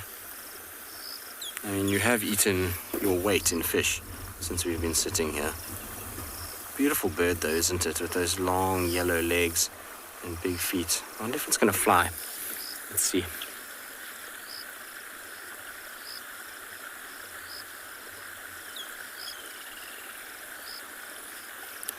We're getting it walking around. Look at the size of the feet when you see it walking. Not often you get to see them out on the road like that where you can actually get their feet so clearly. They have long feet, and that just helps to spread the weight of this bird. And I'm not surprised you just went to the toilet, bird. Your Stomach must be full.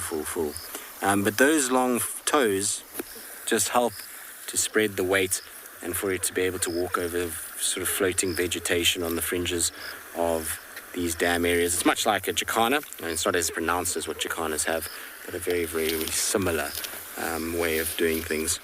Well, that was absolutely amazing. I'm so chuffed that we spent some time here. You know, sometimes we could have just driven through and not really paid too much attention, but I'm so glad that we actually managed to sit for a little bit and enjoy these birds doing their thing. The green shank is far more relaxed than the heron. If I drive here and I stop, the green shank will pretty much come running back, which is cool. So we'll go down a little bit. Sebastian, yes, it will. All birds pretty much will have to regurgitate at some point when it comes to feeding chicks. Most chicks that are born are pretty helpless. Obviously, there are exceptions to this, and you know, you can't have all of them being able to do it. But most of these kind of predatory birds, when they have their chicks, will have to kind of go back and regurgitate little bits. The green shank has come off to our right-hand side now and is just sitting in this little flooded section. This section here is not as easy to hunt. You see how much vegetation there is, and that's all places where the fish can hide. This little overflow section is far easier because there's nowhere for the fish to go as they come barreling out of the dam.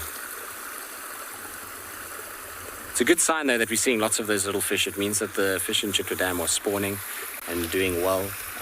You probably find a lot of what's being eaten there are tiny little catfish and tiny little bream. We get quite a few different species of bream in this area. We call them tilapia here. And I've done actually one day we wanted to see what was in Chitwa Dam, so we fished in this dam to see what we could find. And it was mostly two species of tilapia and catfish. That's pretty much all we caught. And then, I don't know if a lot of you might remember this, in 2018, I think it was. Must have been 2018. This dam's dried and then filled and then started to dry back again. And there was a moment where we had a whole bunch of fish that died in Chitwa Dam, and they washed up on the shore. And we actually had a crazy sighting of Tingana walking along the shore and eating these fish as he was going. I think that day he ate 3 or 4 big bream, and so, you know, when you see that, you often wonder how quickly the fish stocks will recover. But given that no one actually fishes here and it's only natural, and we've had good rains this year, I think we're going to find that it's going to recover really well, and we're going to find good fish in this dam once again. Oh, there's some little Egyptian geese chicks, new ones. That's cool. 1, 2, 3 of them.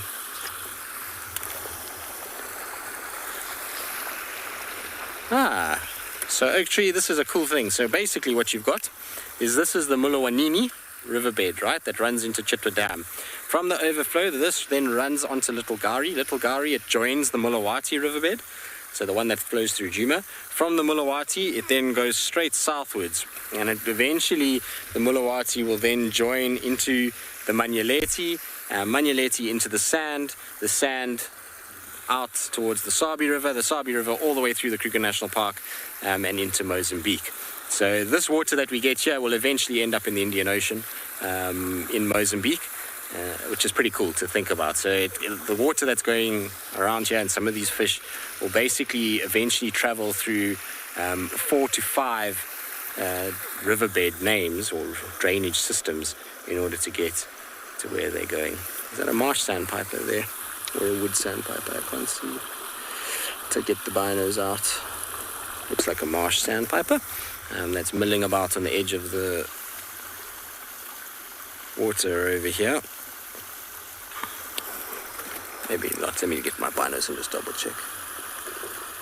No. This is not a marsh sandpiper. Too small for a marsh. Just trying to see nicely if it's got that little white eye stripe that the wood gets. Yeah, wood sandpiper.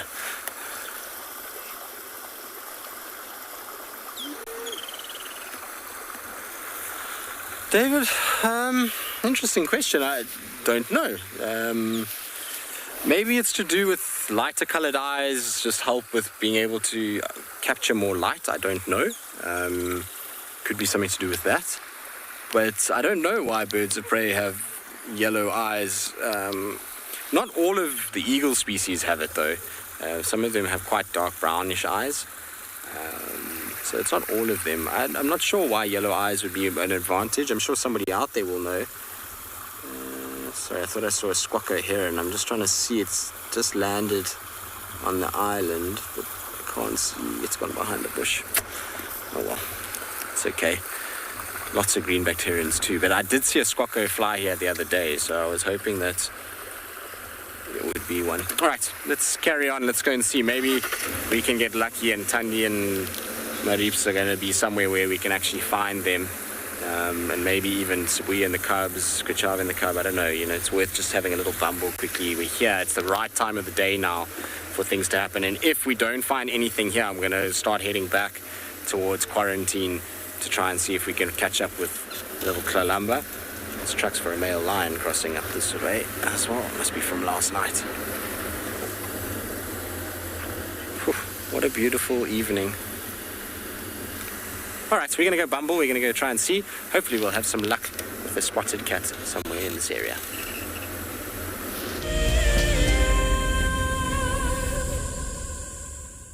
When on safari, there's nothing better than an evening spent under the stars chatting around a fire, with the sounds of the wild all around you. If you sign up to be a WildEarth explorer, you can build your own memories by joining our guides for regular fireside chats. Subscription payments can be made by PayPal, credit card, and now bank transfer. WildEarth Explorers, it's in your nature. Riverbeds are a great way to find water and look for places where elephant have excavated hollows. You can then dig into the sand, and after a couple of feet you should find damp sand, which then can be squeezed out or siphoned off for water. And with water being one of our scarcest resources, it is a good idea to conserve water where and how you can. My name is Ross and I'm a field guide at andBeyond Phinda Private Game Reserve. I love getting questions from guests on WildEarth because I love sharing and learning information about nature with new people, and it also makes me feel like you're all joining me in real life. If you want to ask a question on WildEarth, then you need to register on our website. Once registered, go to our live safari page and submit your question below our live feed. Look at this, the little one is up and about. Certainly hasn't had enough milk at this age. No amount of milk is enough. Oh, Corky. Too sweet. Oh, look at this.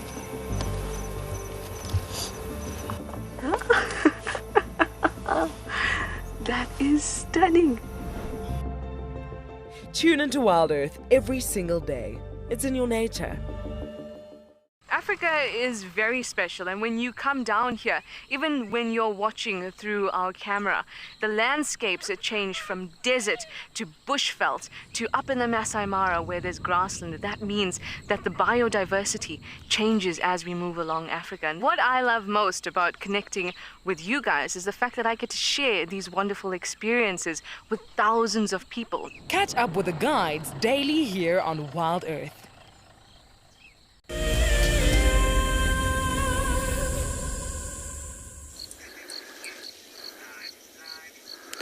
Good afternoon, everyone. We have managed to find some zebra. We set out to look for some cheetah out in these open areas. You can see it's quite open here, and there's a vast expanse of grass where we often would expect, or where we go and look for animals like cheetah.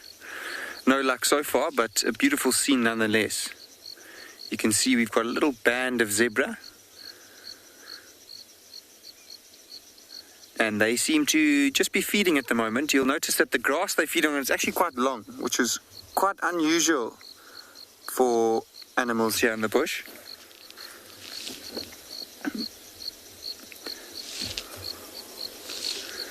So we're just going to sit and watch and see what they get up to. My name is Angus, and behind the camera today we have Simon. It's such a pleasure to have you all with us here for your very own live safari. You can see how the herd moves almost together.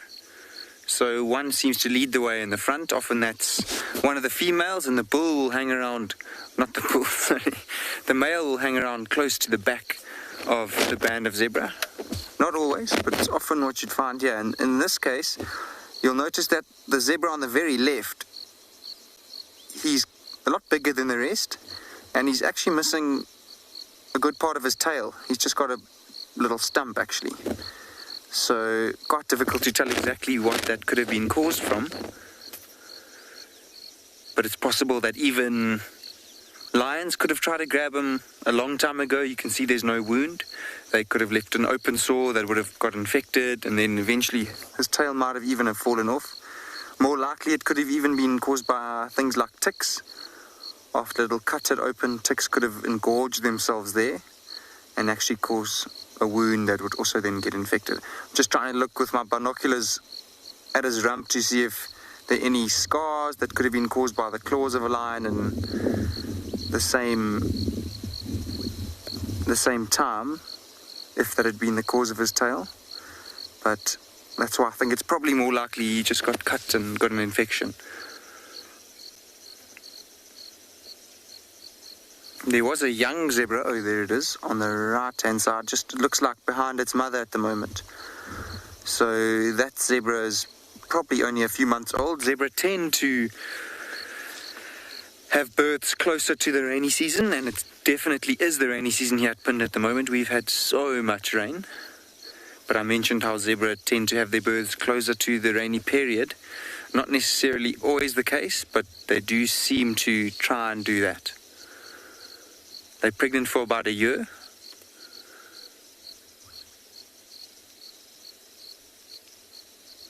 And that male that we were talking about earlier with the stumpy tail, he'll mate with all these females. And he'll stay with them as long as he can until he's replaced by a younger, stronger male.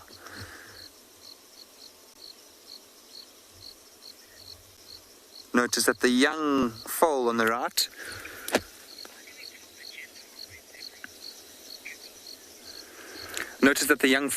has a little bit of long fluff on its rump as well.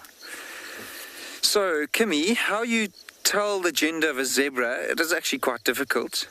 One thing you'll look out for is a size difference. So, well, a big male will obviously be wider around the neck and the rump and its front legs, but you'll also look for the balls behind the back legs, and also if they are facing away from you, which unfortunately none of them are doing now, you'll see that females have a wider black band between their legs, and males seem to have a very thin black band, sometimes known as a G-string for males, and females wear panties.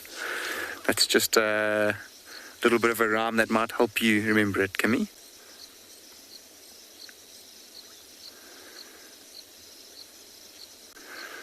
Notice all of them are flapping their tails constantly, so after the rains we'll see a lot more insects, which could be bothering them now.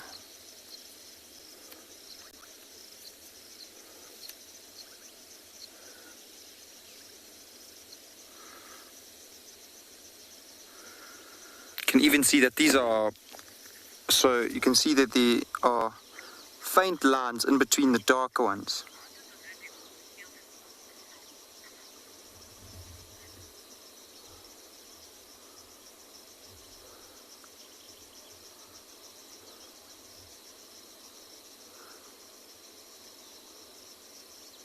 Can look at the stallion at the back now. See, he's raised his head. So I mentioned he'll often be looking out for the rest of his females. And you can see he's always on the lookout for danger, just to try and keep the rest of the zebras safe.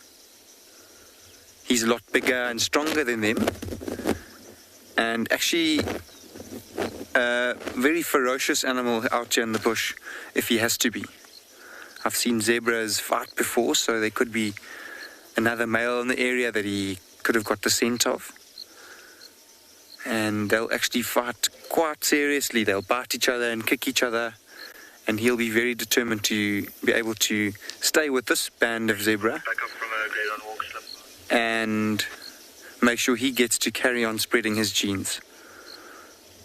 Because obviously he won't let any other males mate with these females as long as he's around. And I mentioned those shadow stripes. I don't know if they called them shadow stripes, but you'll see there's fainter stripes in between the dark black ones. Nicanova, yes, there is a leader. So I mentioned the male who looks after all his females.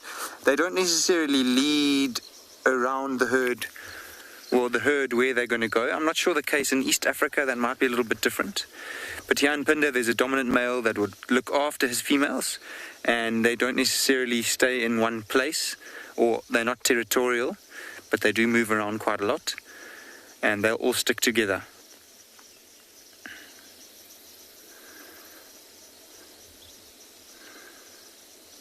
It's lovely with them coming a little bit closer to us. You can even just sit and listen for a while. You can hear them pulling the grass out.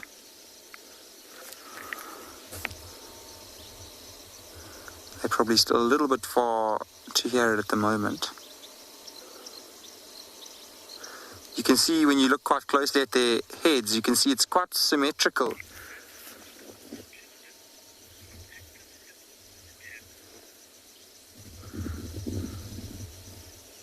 So while we're sitting here with these zebras that are quietly grazing, we're going to send you to some other animals that do graze, but only during the night.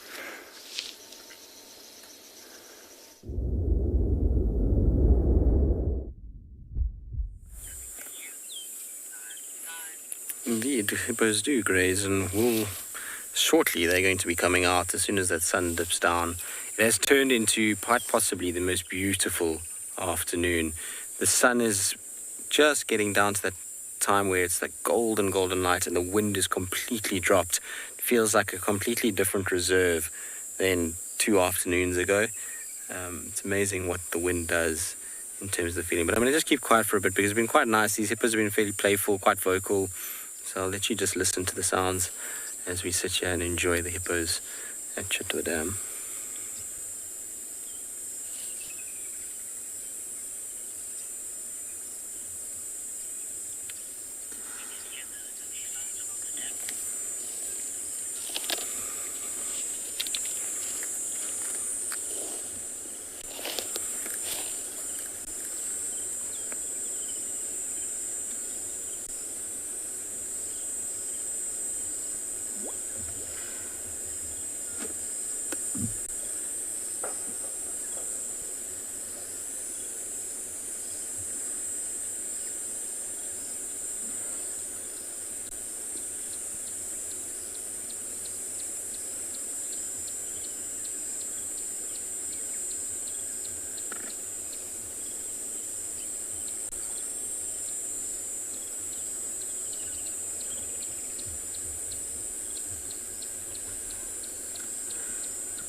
Those 2 little hippos have been having a glorious time. They were playing just now and kind of porpoising along. Where they actually are at the moment is very shallow. It's not deep here at all. In fact, normally this area in the sort of dry season, you'll find this will be completely dry. There wouldn't be any water here at all. It's just this year it's flooded quite far up. And so they'll just be enjoying sitting there, especially with that small hippo. It doesn't have the ability to stand in deep water. So it'll stay close to mom and be kind of in the shallows, where it's much easier to get used to life as a semi-aquatic animal. Peaceful though, isn't it, this afternoon? Like I say, quite some elephants making some noise in the distance as well. It is the most spectacular light as well. It's coming down. It's perfect light for a little leopard to arrive. Wouldn't it be great if Sabi's cubs just came walking down the road towards us? That would be a treat. We might go just do a little turn past there and then back towards where I had those tracks for Dundee and Marips, just to see if we can't pick up on some of them moving around here. And we know that even Sabi's little young male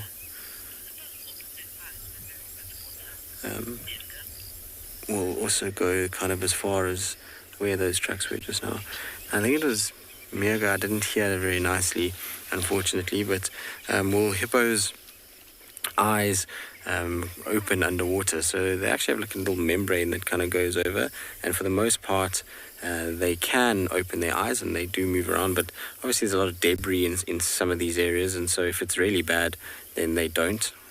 But yeah, they can open their eyes. There's some really cool underwater footage of hippos in various places. If you just type it in on the internet, and you can be able to see how they go about moving around underwater, and you'll be able to see their eyes and what they do. But they can open their eyes underneath water. It's got to see where they're going. Remember that they're not swimming a lot of the time, they're walking, so they need to kind of see where they're walking. Otherwise they're going to bump into things and become, cannon fodder for various horrible rocks and stumps that I would imagine won't be very comfortable to walk into. If you've ever stumped your toe wading through a river, you know it's not a very pleasant experience.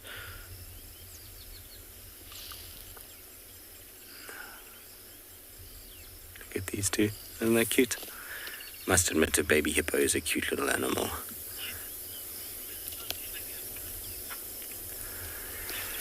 Helen, I've never personally seen it, so I've never seen a hippo giving birth to twins, or have I read about it. A lot of animals, it's kind of reported that they don't, so like elephants, impala, but there has been the odd case of it happening, so I wouldn't be surprised if it's been reported somewhere, but I personally have never seen it in the wild. It's only ever been singular individuals, and it's probably due to the size of the little baby, also the way that they go about things. I don't think it's, an animal that really can carry much more than one, or even look after much more than one. The hippos face a number of threats when they're born. Not only do they have to worry about crocodiles, and if they're on land, lions and leopard, and hyenas, but they also have to worry about male hippos within the kind of water point that they're in. And so a mother trying to look after two would be very, very tricky, and it's probably why they've kind of only give birth to one. At the end of the day, it's a large little baby that they're giving birth to. All right, so then we're going to move on and leave these guys now. They're kind of quite settled. Also, the light is really good, so I would like to try and see if we can find one of our spotted cats now, because it would just be so beautiful if we did. It would be well worth it if we manage to find one.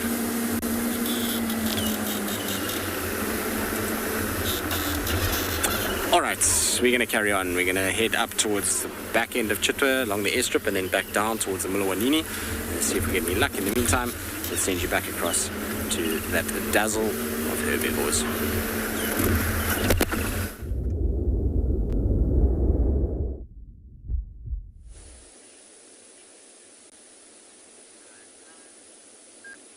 Welcome back, everyone, and look at the stunning scene that we've managed to find.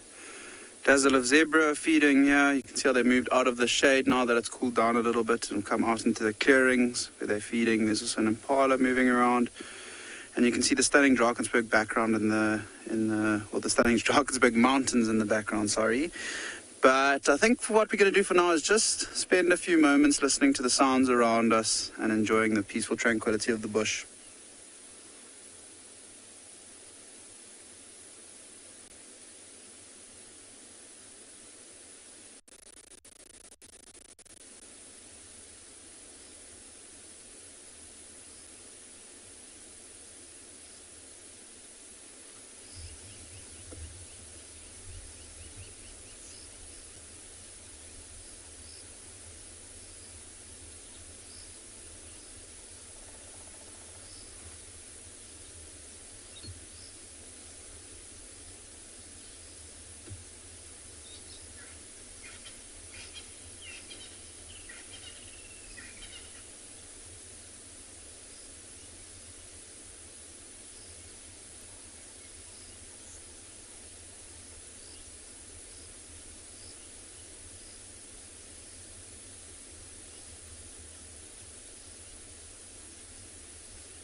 sure you all managed to hear that stunning drumming sound coming from behind us.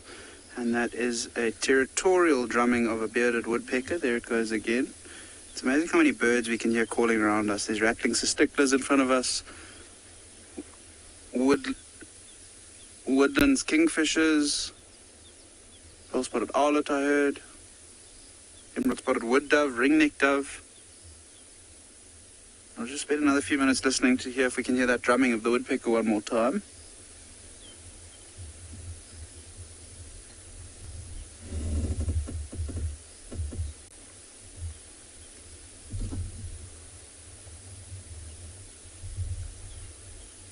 Such a peaceful sound to hear together with that woodland kingfisher. There was also Coqui Franklin calling behind us, which is a really nice sound to hear. They tend to call in the later evenings here at Ngala. It is a beautiful bird, quite a secretive one. You don't tend to see them too often. And whilst we were listening to the beautiful noises, I also heard you were chatting about hippos and giving birth to twins at Djuma with Tristan.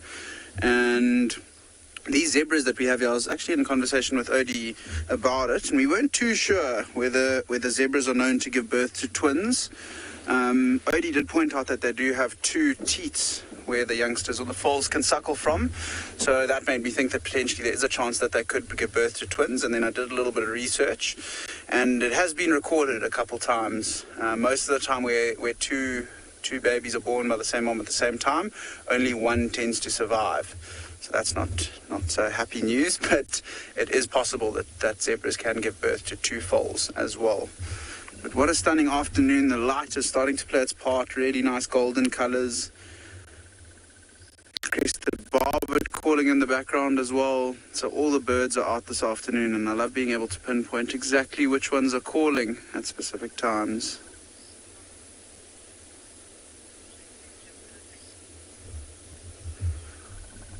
I completely agree with you, Butterfly. It is a picture-perfect scene. It's honestly probably the highlight of my afternoon so far. We've had a good drive. It's been so nice to get into a different part of the reserve, go explore the Waterhole, just get out and see what we can find. And privileged to be on the reserve on our own again with no other vehicles around. And what a way to end off our journey into the west this afternoon. It is a stunning, stunning view. I think from here what we're going to do is we're going to start heading down back towards the Timbavati River. We haven't had any luck with any of the predators out in this part of Ngala, and it is quite difficult, as I've said in the previous few drives, because it's so wet. We can't really track anything off the road, so we're really relying on these animals to be close to the road where we can get a view of them from the road. See how the zebras are now moving across from left to right. It's crazy how long the grass is. I mean, a zebra is a tall animal, and to just be able to see the back of its shoulders and the top of its head and mane shows us just how long that grass is. Which, as I was saying, we're going to move down towards the river as it gets a little bit later. That really, really beautiful golden light's going to start coming about. And the bird life, I'm sure, is going to be excellent down there. So hopefully we'll be able to find a few nice birds to show everyone, as well as the fact that that's the area that we tend to focus our search for leopards. And I haven't seen a leopard on Ngala for a few days, and I'm really hoping that we get lucky this afternoon. It is incredibly tough this time of year with the long grass and the thick bush, and the fact that there are still a few impala lambs around and lots of water. It means they don't have to move too far between meals and looking for water. So you don't tend to see their tracks on the roads too often, although they do like to move along the roads when they are moving around because of the long grass, especially in the mornings when the grass has got all the dew on and it's still very wet. But yeah, crossing fingers that we will be able to find a leopard this evening. Again, I wouldn't complain with a lion. I do love seeing lions around Ngala as well.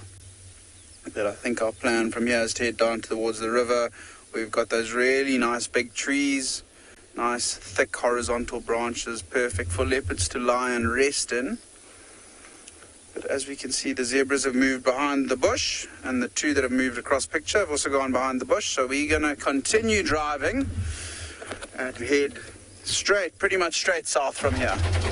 Straight down towards the Timbavati River, towards an area that we call Henny's Crossing, Henny's Northern Bank. It is the last area that we saw the Birmingham lioness, one of the middle ones, with her three youngsters look, with the river having come up as much as it did, I think she would have probably moved them a little bit further away from the water. But with them having such small legs and it being quite difficult for them to move around this time of year, I don't expect them to be too far. See, in front of us there's some wildebeest moving across as well. A couple more zebra down at the bottom. But for now, we're going to send you back to Djuma and Tswalu for a bit of an update.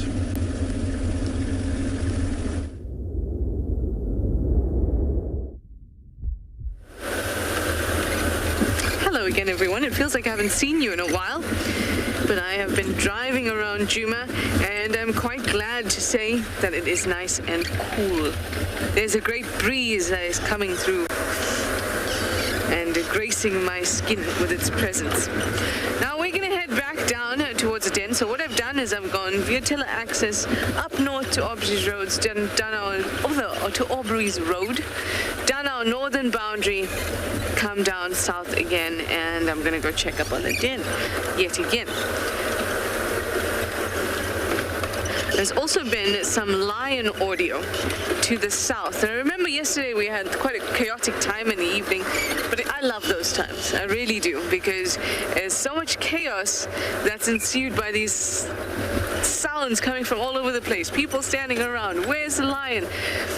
Anyway, everyone moved south. But there's some lion audio coming from there now, and we know that when I'm at the hyena den, or if anyone's at the hyena den, not just me, it's a great kind of acoustic area for some reason. You can hear things for quite a while, and it's also because it's quite central. Animals tend to move through there. Ooh, let's enjoy this moment for a moment. This is Philemon's dip. Of course you know Philemon's dip because you would have heard it all the time. But just listen to this water that's flowing, and I'll tell you how it feels. It feels like I'm in a tropical jungle, almost, especially all the way down on that other side,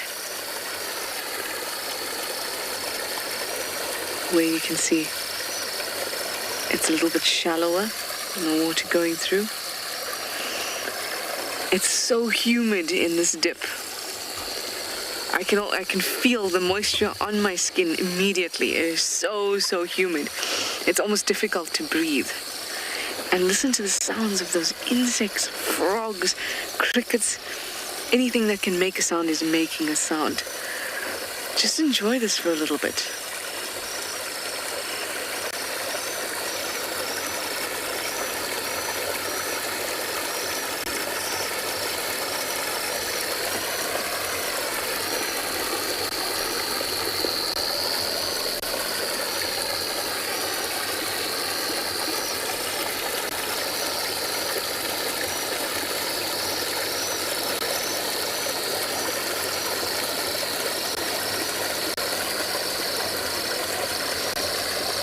Lovely.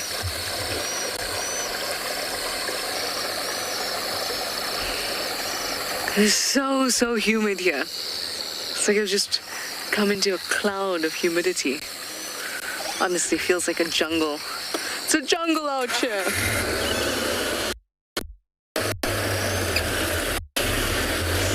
Wow, and as soon as you pop back up, it's like, oh, there's normal air again. Hang on, everyone. There's some bumps.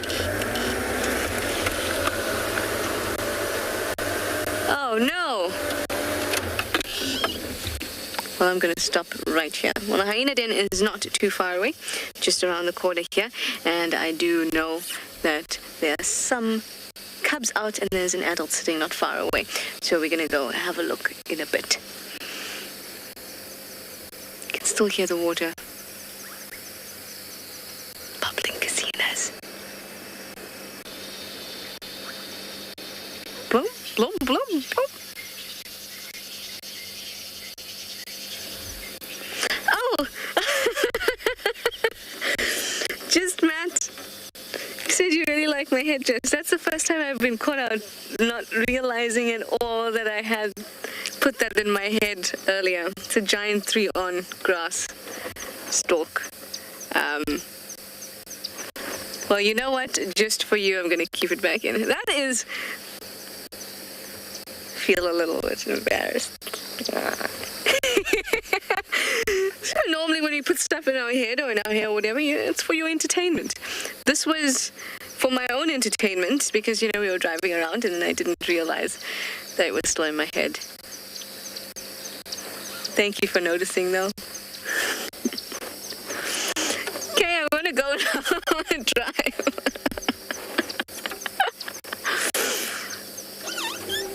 Can I have C?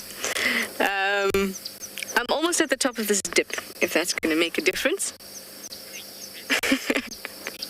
I'm going to head on to the hyena den now with my beautiful giant thereon grass that is obviously in a mosh pit. Look at it. Okay, I'm going to go to the den.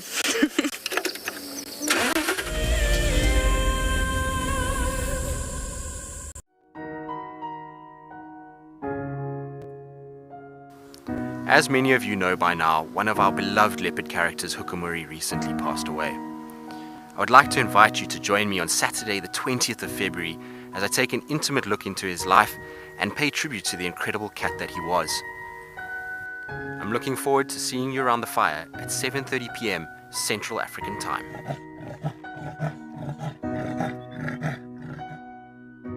So in 1998, we had this idea to go and put a live web camera on a waterhole somewhere in the Sabi sands next to the Kruger National Park. And I approached just about every single landowner and everybody thought I was completely crazy until I met Yuri and Pippa Moorman. We thought it was definitely a fun idea and a worthwhile thing to experiment. And it immediately became a runaway success. And it gave people all around the world the opportunity to watch a little piece of Africa day and night. Back in 1998, it was the very early stages of the internet. And all we were able to do was to get a 30-second refreshing JPEG out of that camera. But over time, what we began to develop this concept of giving people the opportunity to go on safari. Even though we live just 500 meters up this hill, we still put the camera on to see what's happening. Absolutely, we watch it ourselves.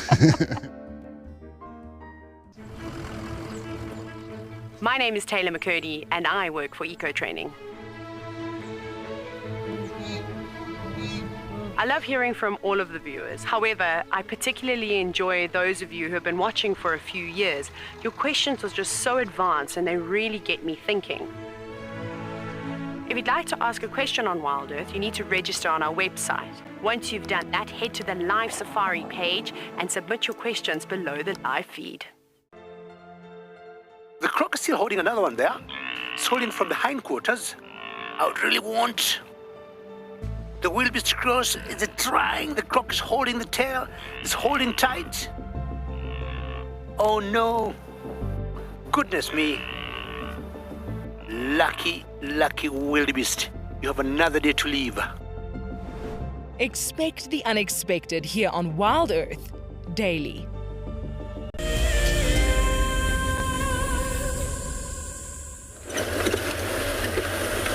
Well, we are almost at the den.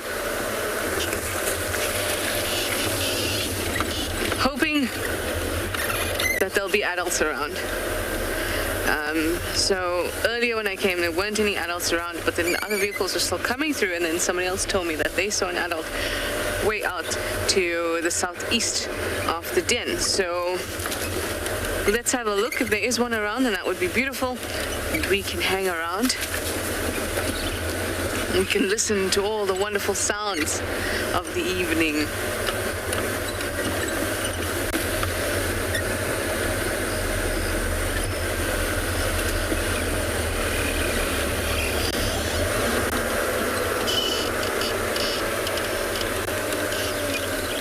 Any little monsters milling about?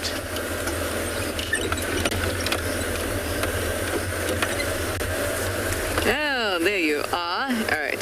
So you guys are going to watch them while I look for an adult.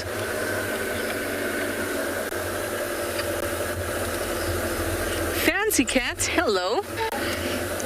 You'd like to know why do we need an adult to be at the hyena den? You are going to see an example of it in a moment. Okay, sorry, I'm just going to have to turn around this way. Have a quick look down here. So the reason is that they're insanely curious. And they come up to us all the time, even when there aren't any adults around, right? So we draw them out. We draw them out to come and see us. If we weren't around, then they would be safely near their den entrance or inside of their den, right? And if there's a lion around or anything else like that, and they're out because of us, we don't want that, do we? Because then we don't want to be the reason that a little bubub is killed. Goodbye, creatures. You're so gorgeous, but you have no adult. All right. Well, that was short and sweet. So, Fancy Cat. Sorry, I was a bit distracted as I was answering you. And looking for an adult. I'm just going to go around here and see the other side. While I do that, I can actually answer you properly. We don't want to draw them out so that they could be attacked by other animals without the protection of an adult. If there was an adult around, which is why we want an adult around, if another predator comes around, we can't protect them, but that adult can. And when we are there and no adult is there, then we draw them out and then we can't protect them.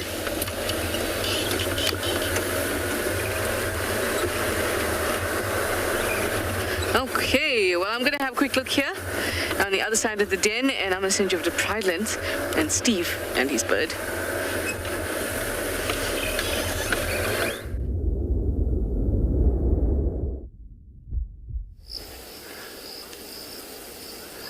Hello and good afternoon, everybody. We've been bumbling around exploring Pridelands, and unfortunately we've been finding ourselves in pretty low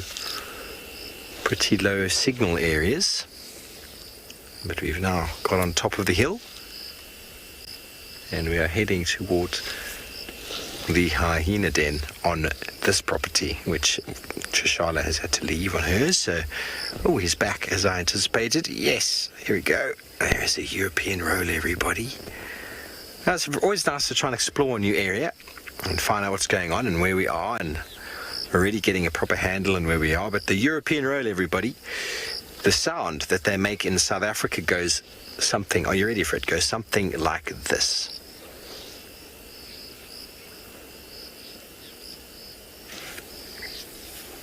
Did you hear it? I'm only being a clown this afternoon, everybody. They don't make a noise in South Africa. They only call in Europe. So if I played the call for this one now, he'd be very confused. So I'm not going to play it while he's still in camera. No, Elton, the whole object was to not play sound, because they are silent in Africa. They're European rollers. They make the calls in the north, and they don't make it here. That was my funny of the week, and obviously it didn't go down very well. European roll, everybody. Very easy to identify the coloration. Very, very blue with that sort of brownish back. And they like to sit perched like this and then flop down. These birds will all be leaving in the next month or so, so they're trying to fill their bellies with insects. We actually had one with a giant ground beetle earlier, which was quite interesting. We watched it pounding it until eventually half the beetle fell away and he was able to swallow it. Imagine putting a giant beetle into your mouth and then swallowing it, and then it goes into the crop. And it's just this huge amount of chitin and body parts. I can't imagine. I can't imagine. It's like taking a huge prawn, or taking the whole lobster or crayfish and sticking it in your throat. The feeling would just be a bit strange. Now, if you go down just slightly, you'll see another bird just underneath this one, which we all know and love. Oh, hello. There's a crested barbet. Keifkop houtkapper in Afrikaans, because he's got that little crest on the head, and they chop wood, apparently. Keifkop houtkapper. Houtkapper is a wood chopper. They are very similar to the woodpeckers in that regard. They are able to chop and excavate into cavities. I've never physically seen one doing it or heard one. They also like to do a bit of plunge diving. They're very much a frugivore. There's our European rollers being very, very accommodating this afternoon.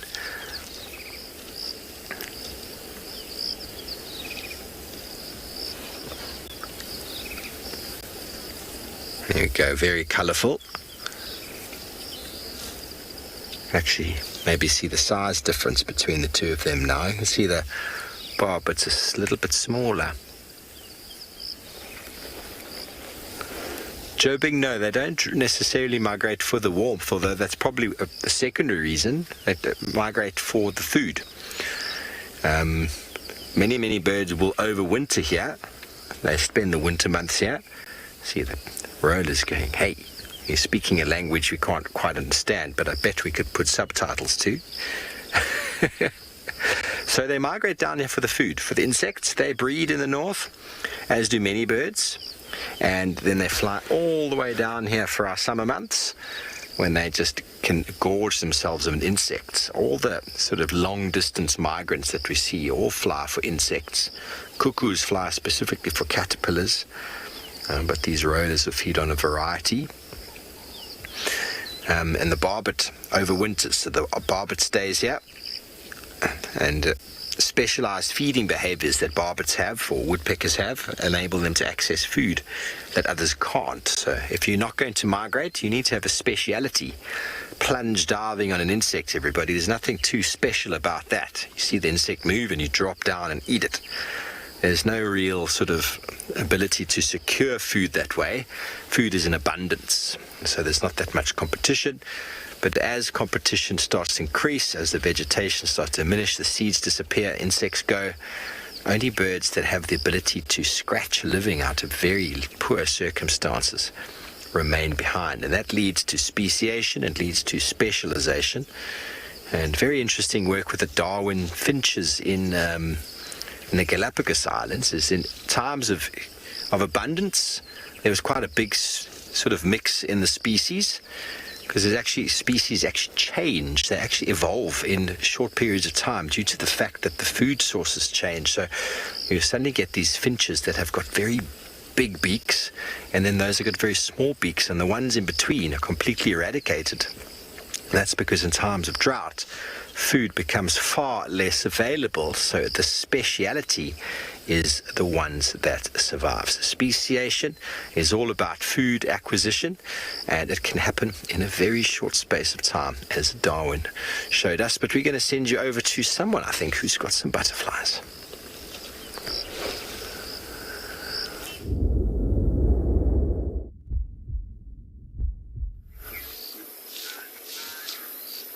Welcome back to Phinda, and what a beautiful sunset we have here up in Zululand.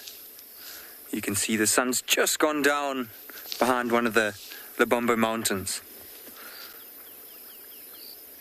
Quite a special mountain range here. It actually cuts our reserve into two portions and creates completely unique habitats on each side. So here in the eastern part of the Lebombo Mountains, we actually find elephants quite often, and we've managed to find one again this afternoon. Unfortunately, we can only really see his rump, but I think if he does move a little bit further forward, we might be able to get him on the other side of that thicket that he's feeding on. He's just feeding on the grass on the other side of it. And he is quite an impressive bull. He's got these really, really, really impressive tusks, which I would really love to show you all.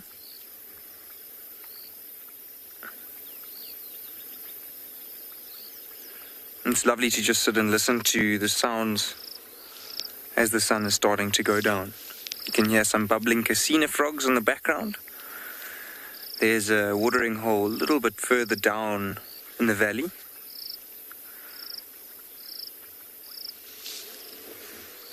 Let's try and edge forward. I think our signal here is quite good.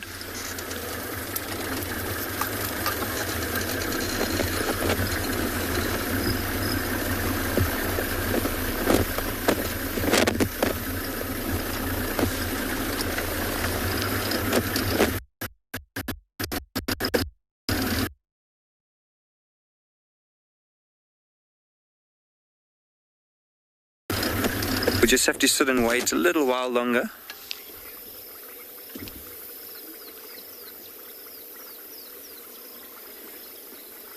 It's a beautiful weeping boerbean at the center of that thicket.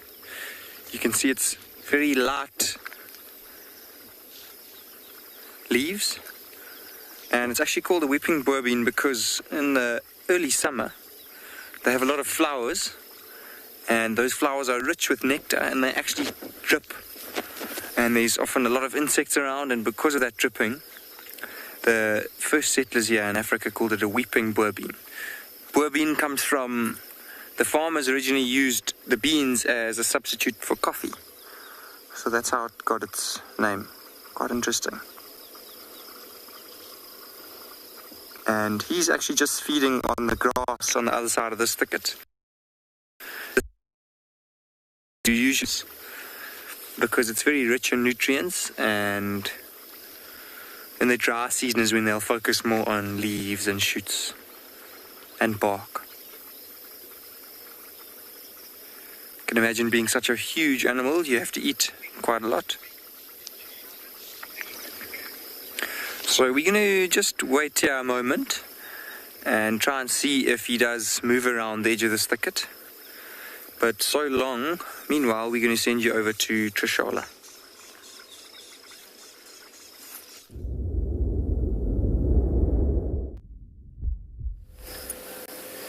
It is a beautiful sunset. It's one of those days that I really, really missed in Djuma.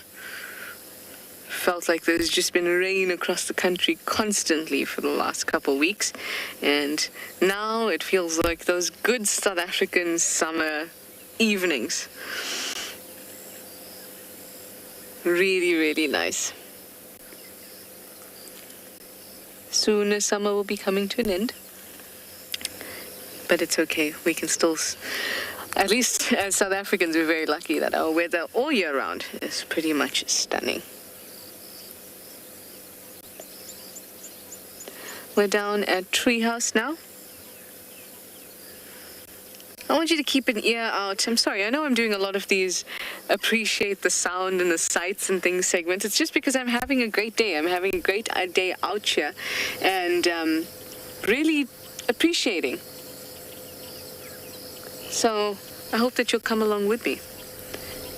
But there's a faint sound of lions in the south and the sunset. Edwards, you say, what a stunning view. Absolutely. So let's enjoy it together. Edwards, you, me, and everybody else. Oh, you too, Shloni. You can also enjoy it. The most beautiful sounds of the evening coming in, rolling in.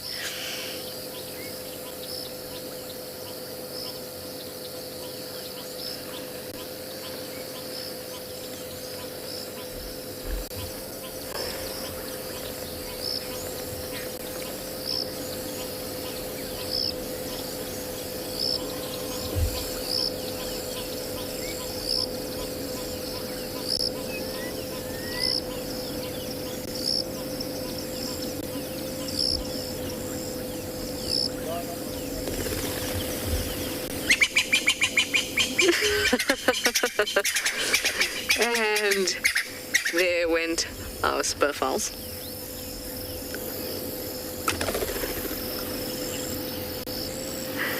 And it seems that our treehouse dam doesn't have our hippo in it either. I wonder where he could have gone.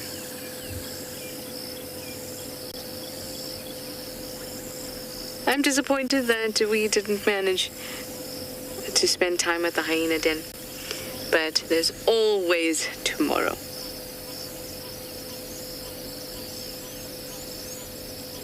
I've been missing birding, and I got reminded today about birding, and I think tomorrow morning, of course, we'll check out the hyena den, but I'd like to do some birding.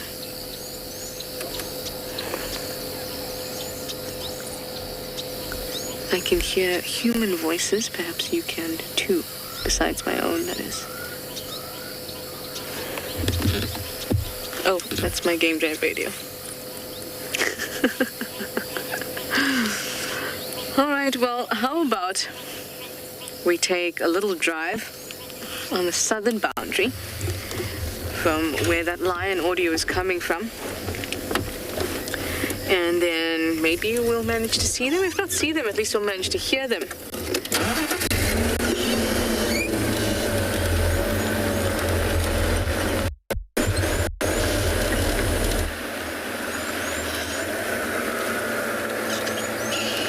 Still need my chameleon. Haven't found a chameleon since I've been back.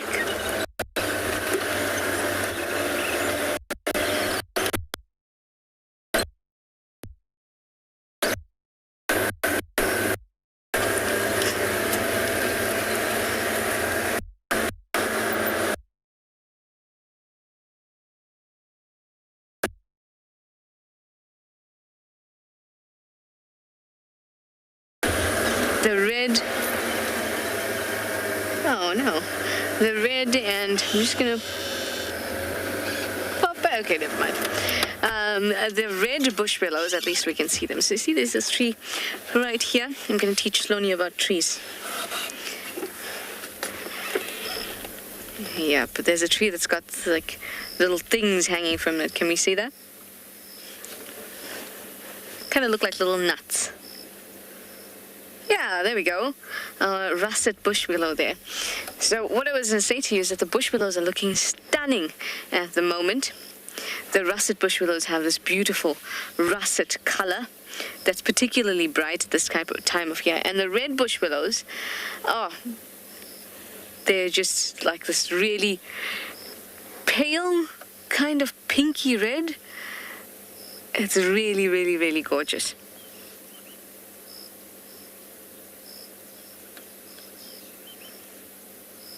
It's nice to see them like this. I must say I don't see red bush willow case or seed casings as often as I would like.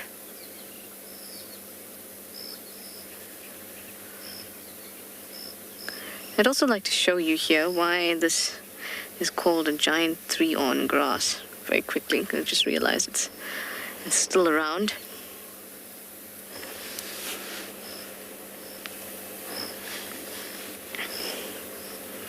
So firstly, it's very clearly, there we go, very clearly giant, right? I think it's quite giant, but thereon. So if we pull one of these out here,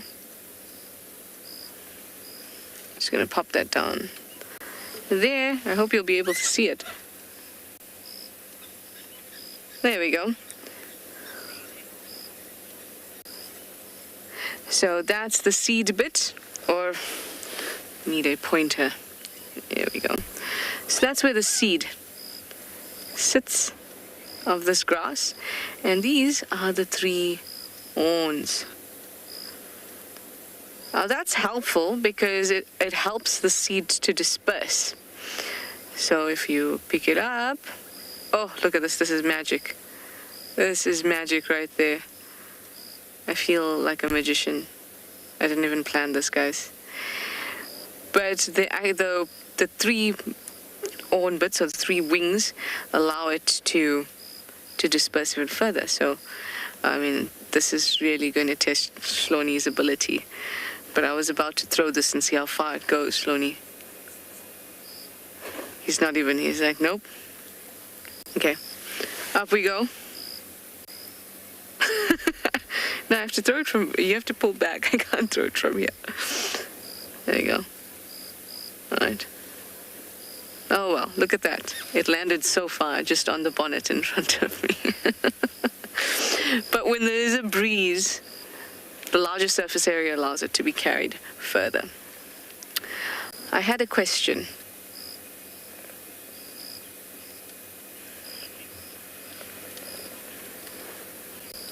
Kim, you would like to know how I'm able to spot chameleons.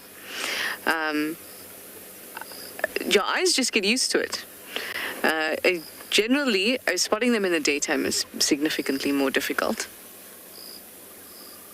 But But sometimes it just takes looking for them, because a lot of the time we drive past bushes and we're just not looking as well as we should.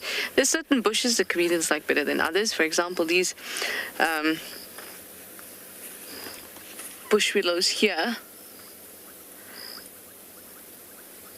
are not the type of tree a chameleon would want. These large fruited bush willows, see them? Over there as well. But the type of tree a chameleon would like is this tree all the way down here. See this little guy? Little one that has, or is not overcrowded with foliage. More often than not, I'll find them in a tree like this. This looks like a red bush willow. There we go. So when the spotlight is on them in the evenings, it's much easier to find them because they get a little bit pale, and also that chunk of an animal that is on a tree looks different. It doesn't look like a leaf in the evenings. But during the day, because you're so used to seeing the green on the green and you're not paying too much attention, then it's more difficult to find. I have a creepy crawly friend on the dash. What is it, guys? You tell me. You tell me. Hashtag WildEarth. What is it?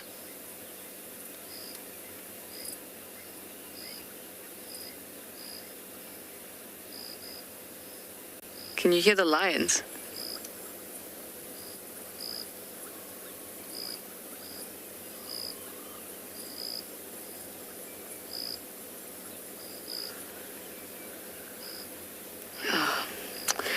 Dull in the background, but I really want to get to that southern boundary and see what I can find. All right, what is this guy? It's got 8 legs. Would you look at that?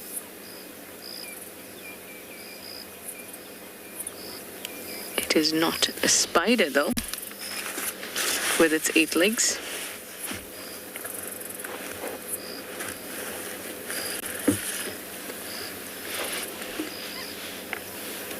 It's scary. Oh, you like... Yes, you are correct. It is a rhino tick. I would have even just accepted tick, but correcto, it is a rhino tick. Yeah.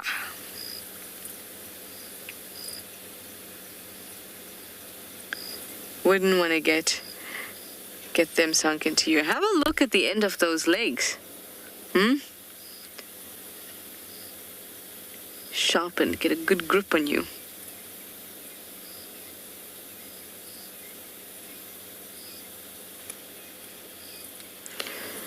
So like I said, they are related to spiders. They're arachnids.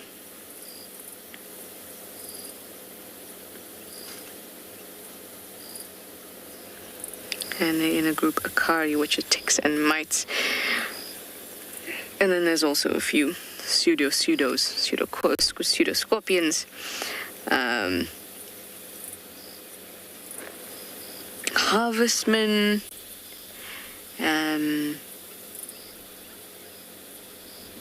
whip spiders that are not actually spiders. All those things are not actually spiders, but they are arachnids. And this guy is one of them in the group Akari.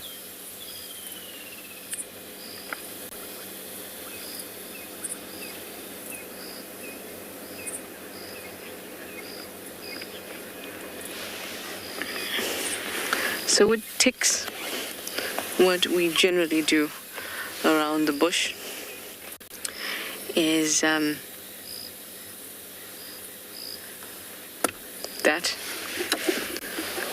because I don't want them on me, although rhino ticks don't really get onto humans. They're also very, very hardy, so don't worry, I haven't hurt it. Anyway, I'm gonna go down to the southern boundary and see if I can find those lions.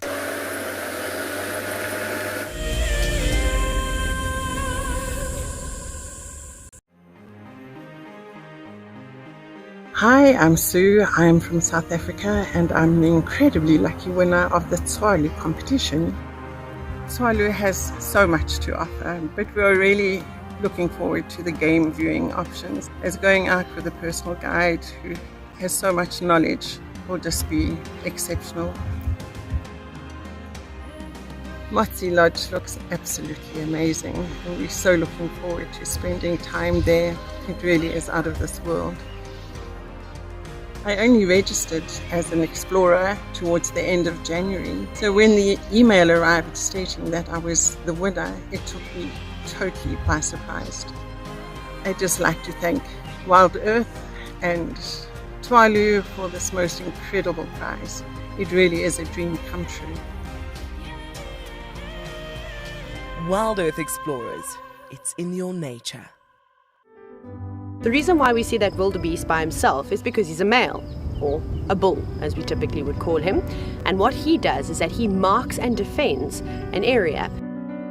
Essentially, he is looking for the ultimate piece of land or prime property. Needs to have good grazing, needs to have a water source close by. And not too far away from here, there's a sickle bush thicket that would provide just enough shelter from the wind and the rain. My name is Lauren and I'm currently working in Djuma Private Game Reserve here in South Africa. I love answering your questions during the live safaris. It's my favorite part. It feels like you're on the vehicle with me and I'm able to teach you exactly what you want to know. If you want to ask a question on WildEarth, then you need to register on our website. Once registered, you must go to the live safari page and ask your question below the live feed.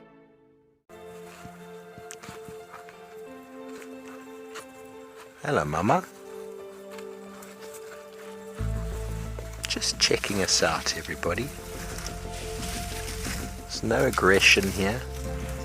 Very relaxed. A herd of elephants moving around your car like that. It's truly, truly magical. Tune into WildEarth every single day. It's in your nature.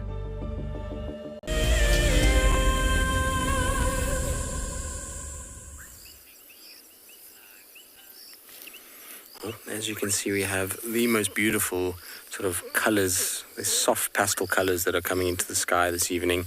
We decided just to stop for a little bit and have a listen and maybe we'll pick up something. We're not too far from quarantine at the moment. We're close to Chelapan. It just seemed like a good place to stop and listen. It's now at this time of the day where you will get little vocalizers and kind of alarm calls, and there's a lot more movement of a lot of the animals. But isn't that pretty?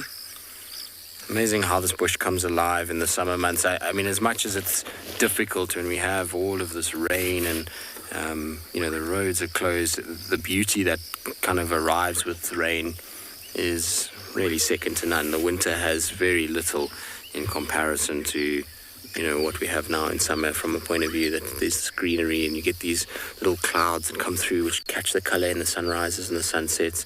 It is as spectacular as you could possibly ask for. Now, there was a giraffe that was here as well. It's now suddenly disappeared, as animals do when you want to put them on camera. I'll just try to go forward a little bit just to see if we can pick it up. I was hoping it was going to walk across into our beautiful sort of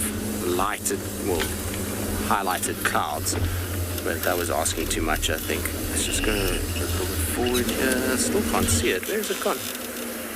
It was right here just now, like 2 seconds ago.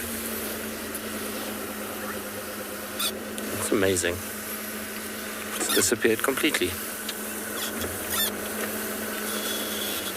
Let me just try and go around this way. Just see if we can't pick it up somewhere here. Knowing how we're going to get around the bush and it's going to come out the other side as we get around this side.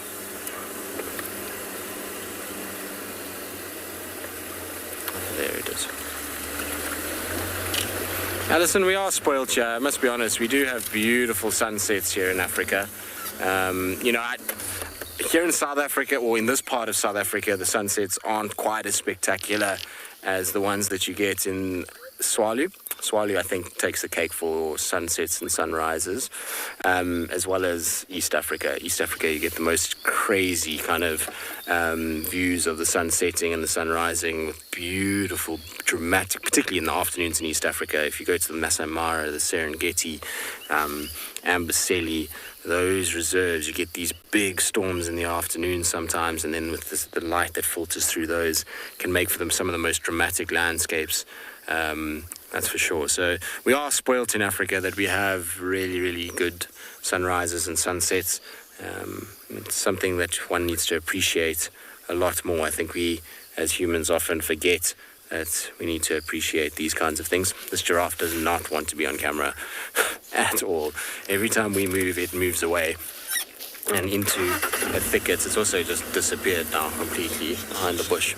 Okay, so what we're going to do is we're going to head up to quarantine, and we're just going to sit for a while up there. I'm hoping that Kalamba didn't move too much through the day and is actually just lying up somewhere and is now starting to move. It's this time of the day that she'll start to be active.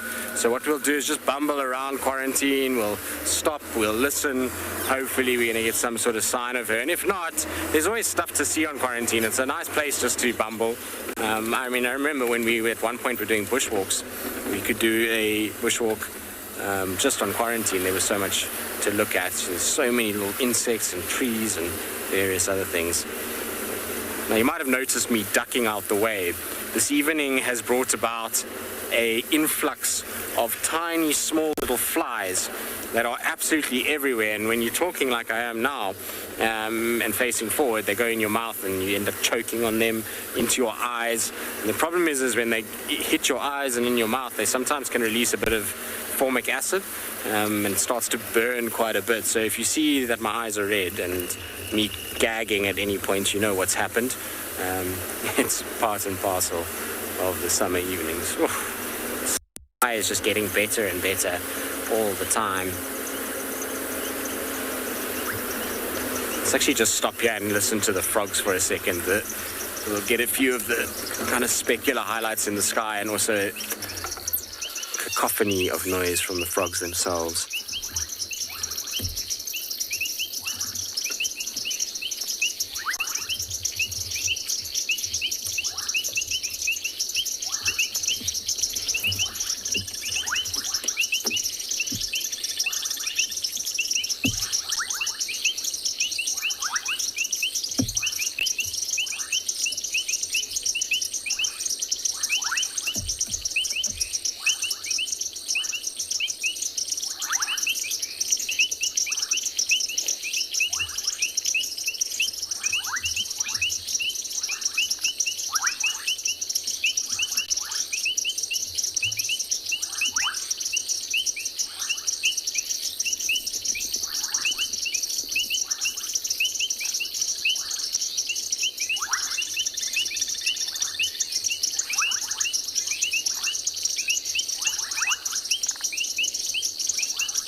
That sounds amazing. It's so cool this time of the year just to sit and hear so many frogs again. We had a couple dry years, and so frog numbers weren't as good as what we had previously had. So to get a lot calling again like now, and to have this kind of deafening noise coming from all these little wallows this time of the night, it's so special.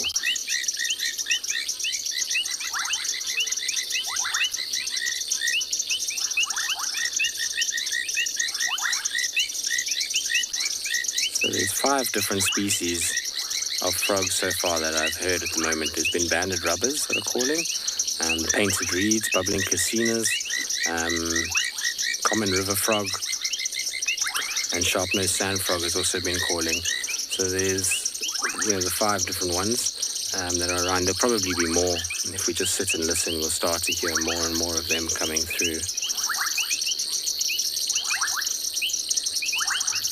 Have you said that you love the frogs? They make such beautiful music. They do. I think it's one of those things where if you're ever out on a safari, it's sometimes nice. I'm actually just going to put a little bit of light just so you can see a little bit. Come out on a safari, it's always nice to come and appreciate something like this. And the best way to do that is often, we do these drink stops out here when we're on a guided safari and just stop next to one of these pans and sit and just listen and take it in and enjoy the sounds of nature. I find if you stop for a drinks place or a drink somewhere close to this area like this, if everyone just kind of takes their little drink and just goes and stands by themselves and just absorbs it, it's always the best. I find that people can kind of lose themselves a little bit in frog calls. They tend to get quite fascinated with all the noises, and like I say, it can be deafening, which is really, really cool. All right, let us carry on and leave our froggies to themselves. You guys are making a lot of noise tonight. I'm a bit sad though that this year we didn't get the same explosion of bullfrogs like we got in 2017, because that was very, very cool when we had all of those bullfrogs. And they're amazing creatures to watch. All right, we're going to carry on heading towards quarantine. Hopefully we'll get some luck with Tlalamba. In the meantime, let's send you across to Shashala with something interesting.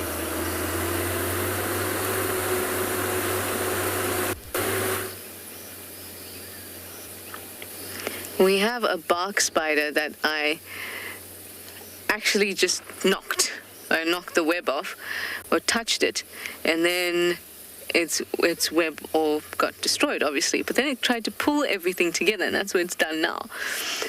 So you remember I was telling you there's these little midge type things that are flying all over the place, tiny little things, and yesterday I was coughing quite a bit because they were entering my mouth while I was trying to speak to you. Well, it's caught about 12 of those little things and is wrapping them up in a nice little bundle and is probably going to have dinner.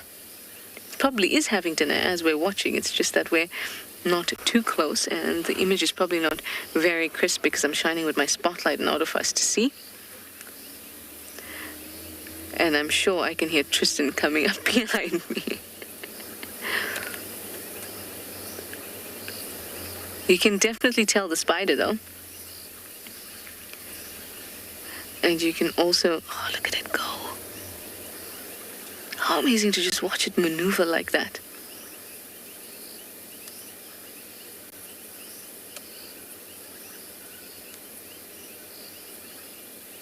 Now it's just going to sit in the end of that branch and chow down.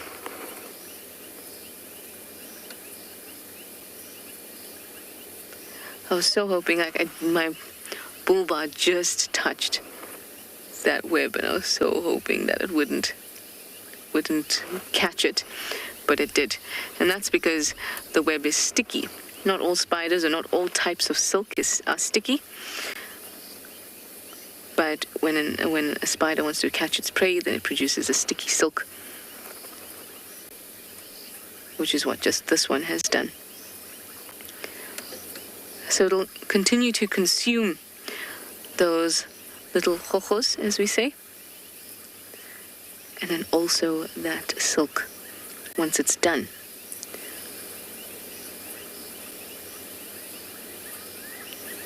To me, it looks like it's feeding now.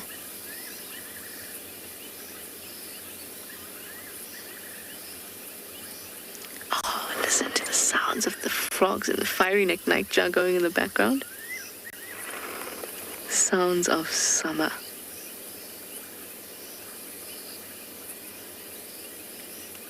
Very, very cool, but I think I need to find you a better visual of a spider.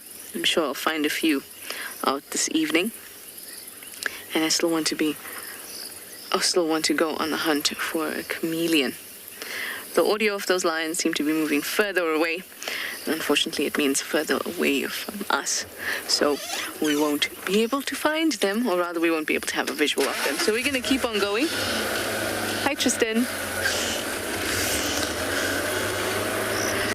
Keep on going and have a look-see out for a chameleon. or some eyes in the bush. Spotlights are great for that. Of course, we don't want to spotlight animals for a prolonged period. When I say prolonged period, I mean more than, a few seconds. We don't want to bring attention to them, but lodges use spotlights, and a lot of the time it's fine. It's just something that we don't do. But what it does do is help you to be able to spot animals because of the tapetum lucidum in their eyes, a reflective layer of cells in the back of their eye.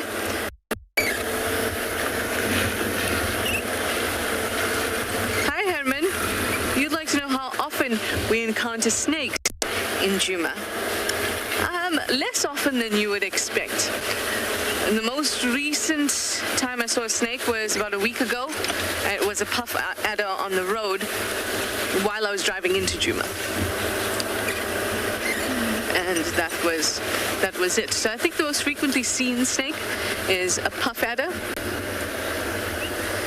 at least by us, because they hang around camp sometimes too.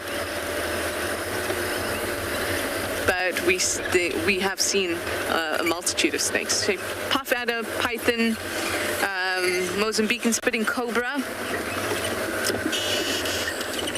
brown house snake, spotted bush snake,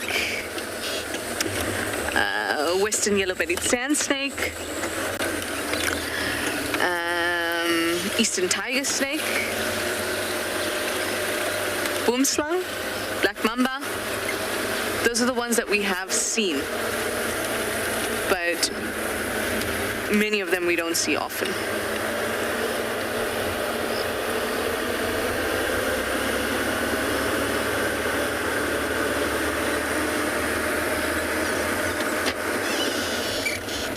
I'm hoping to find a little chameleon. Many chameleons give birth around November, December. Flat-necked chameleons.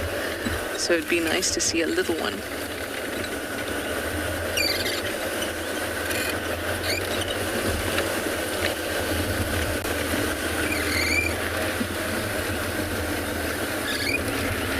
Large-fruited bush willows are all producing its large fruit. And they're kind of giving me false positives for chameleons. Flip-flop. You'd like to know, what do frogs actually do for the environment? Being all slimy and that. Frogs are great indicators of environmental health. It doesn't quite answer your question. Let's answer your question first. So frogs, being aquatic, actually amphibious, so semi-aquatic, is an important role. There are not a whole heap of amphibians out here, or animals that are amphibious, like a hippo, in and out of water. But what that does is it brings nutrients, minerals, other materials from the land into the water, and the water into the land. So it allows for there to be some introduction, where normally those environments would be two completely separate things. So that's important. The other thing that they do is that they eat a lot of insects. Can you imagine what our insect population may be like without birds and frogs and chameleons, things like that? And then also, they can maintain paths in streams, and they're also a food source for birds and larger organisms in the water. Tadpoles are a massive food source as well. Again, tadpoles maintaining little streams. I don't know if you've ever, I know when I was growing up at my grandmother's house, we used to have a little stream behind a home, very tiny one. I mean, when it was rains like this, it may become a little bit bigger, like the one we saw at Philemon's Cutline, or Philemon's Dip. But otherwise, it was very, very small. But when there were tadpoles around, which there generally was, they would maintain this small, tiny stream with their mass. And it allowed it to flow. It meant that there was more breeding grounds for mosquitoes, etc. Didn't keep me happy, but it was important for the environment. Now, flip-flop, that actually answers the question of why they're important for the environment. But one of the most important things about frogs is what an excellent environmental indicator they are. They have permeable skin or semi-permeable skin. And if there are frogs around, it means that you have good air quality because they're breathing through the skin, they're absorbing things through that skin. And if you had bad air quality, they would absorb all the toxins in the air, right?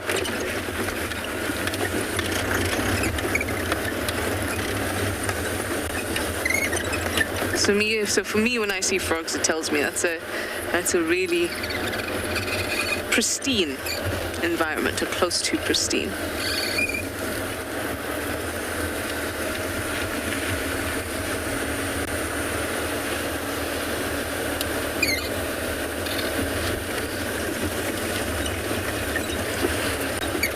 There must be one out. Not the frogs. The frogs are definitely out. But a chameleon.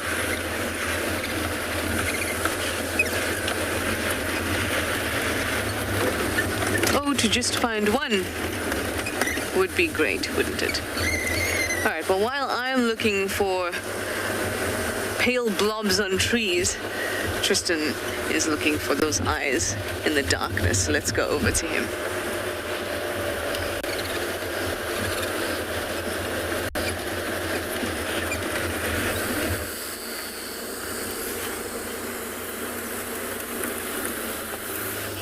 We are indeed. We've just been kind of going a little bit and stopping and going a little bit and stopping.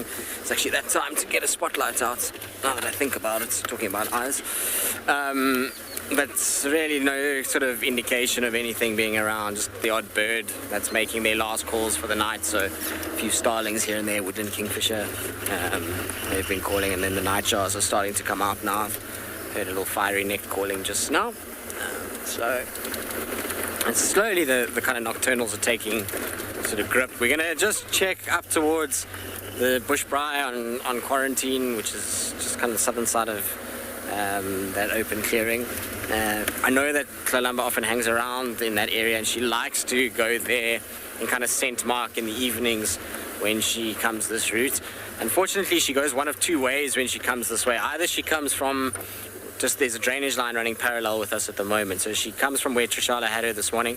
And she either splits and crosses the road where I am pretty much now, and then goes down to the Mulawati over to Vulture's Nest and then heads that side. Or she comes up to the bushbrae, then from the bushbrae turns and goes the western side of quarantine, straight north up Gallagher shortcut. Those are her two favorite kind of routes from this spot that we're in right now.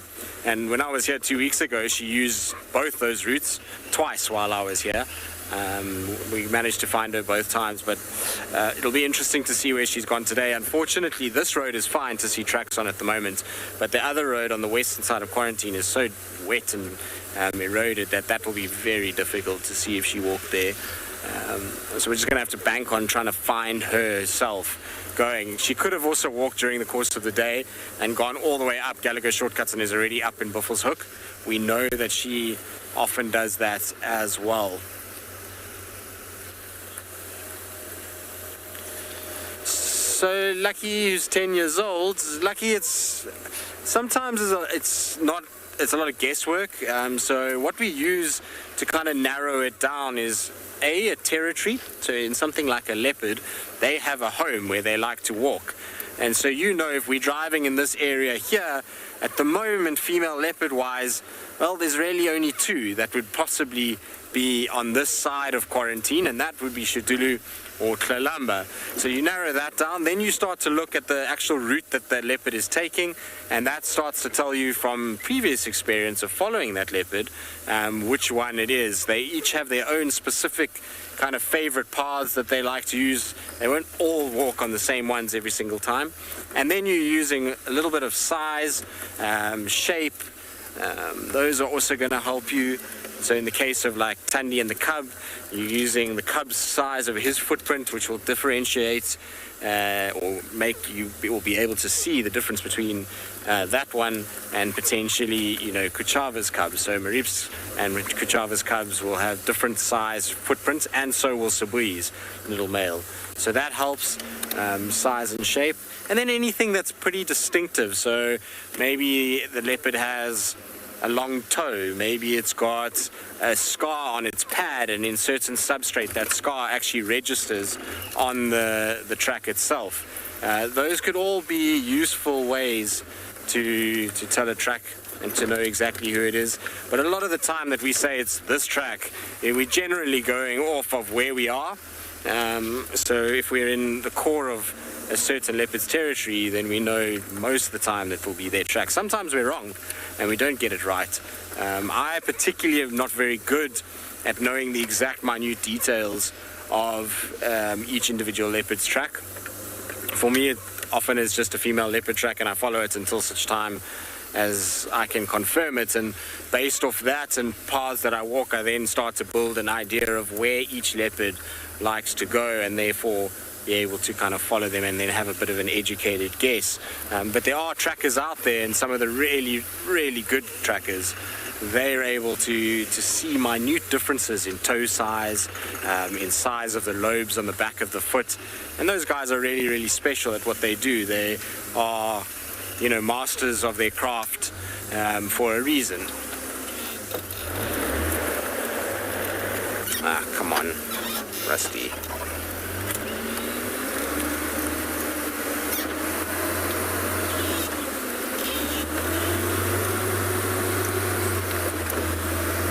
Nicanova, 100% correct. So after a period of rain, there will be less leopards for a number of different reasons. The first reason is that when it rains, you're going to get a lot of water that's going to collect all over the place. I mean, you can see now, a leopard can drink absolutely anywhere it likes at the moment. It has to walk about 5 meters to find water anywhere at this stage.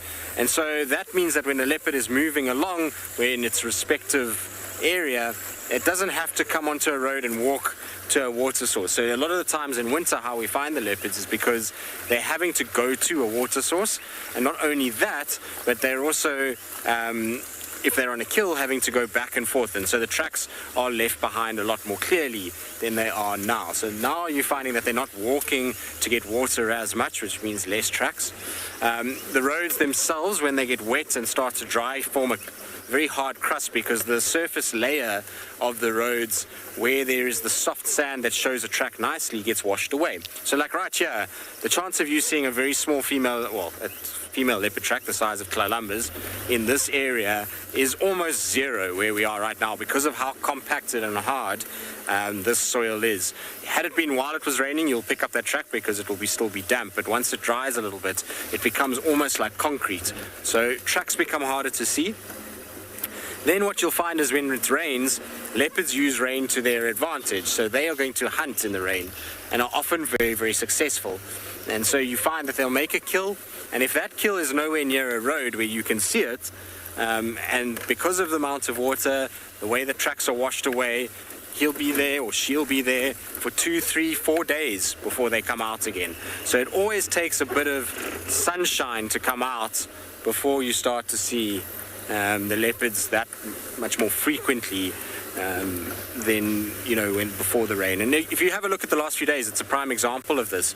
We had rain, then we had windy, kind of overcast, cold weather for 2 days, and we didn't find really a single leopard track in those 2 days. This morning, after one afternoon of really good sunshine and the wind dropping to a degree, we started to see leopard tracks pretty much everywhere. So we had a sighting of Kalamba, there was tracks for a female leopard on Cheetah Cutline, there was tracks for a male leopard on Buffelshoek Hook, tracks for another young male leopard on Buffelshoek Hook, there's Thandi and Cubs tracks on Chitwa.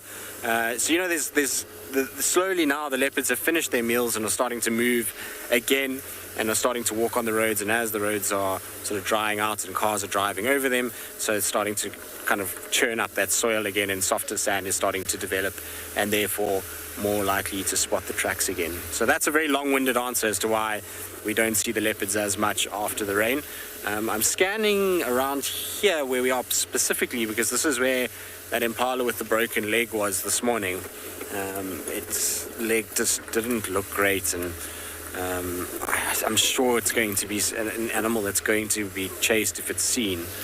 So I was just checking, there's a little herd of impala to my right now, but it's all males. There doesn't seem to be the same grouping that I saw today. Well, there's a couple females there. So there's a couple to the right here. Hammond, you're asking if leopards have dens like other animals. So these impalas here, maybe let's just have a look at them for now. We'll see maybe if we can spot that one that's got the broken leg, and we'll have to go into infrared to do this. So we'll just switch it over. But yes, leopards do use dens for the first part of the leopard's existence. So what you're going to find is that, maybe let's have a look at the impalas, please. Is that we're going to, so we're going to go into infrared.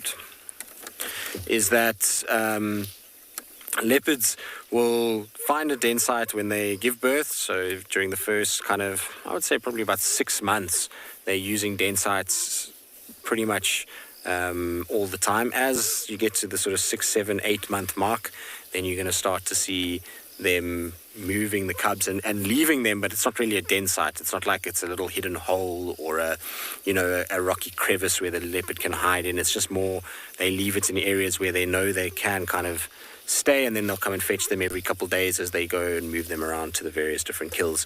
So what we're looking for here is to try and see if there's any young impala in amongst these males. I did see one female there. It was behind that, I think it's gone behind that bush now. But those are all boys that I can see now. So what we were looking for is if there was any females and if there was a sign of an individual that was limping a little bit, or not a little bit, a lot. Those would have been the ones that we would have had to worry about, or that's the one that we're kind of looking for. But I haven't seen it on quarantine. I've kind of scanned around. There's no other eyes. So maybe this impala's moved somewhere else during the course of the day. So yeah, leopards will den. They use a variety of different den sites, from termite mounds to riverbeds to tangled tree roots to holes in banks, holes in trees. Those are all pretty much things that they'll utilize. Termite mounds as well. All right, we're going to carry on. We'll just keep bumbling in this area, keep stopping, keep listening. While we do that, let's send you back across to Tswalu. I think is probably doing the same. In your lens for. Don't put on the lights. Just go a bit forward. Let's try and go a little bit forward and see. No! I knew that wouldn't work. I'm sorry, guys. I hope that you can even actually see the scrub here.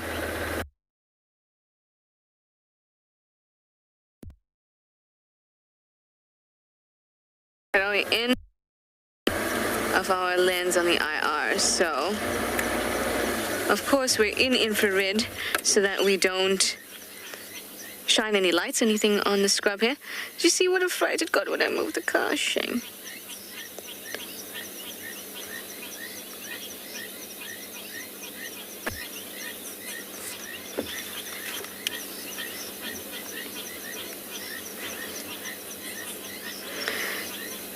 At least we can still see those bright eyes of the scrub here. And it's going to be gone. Yay, it's popped out into the road again. I know it's really difficult to see it. But they're super, super cute, aren't they?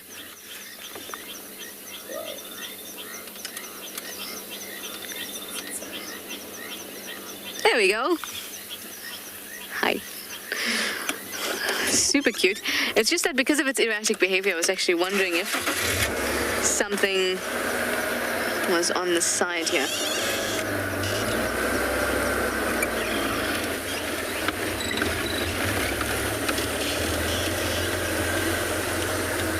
I've seen Tlalamba torture poor scrub hares before.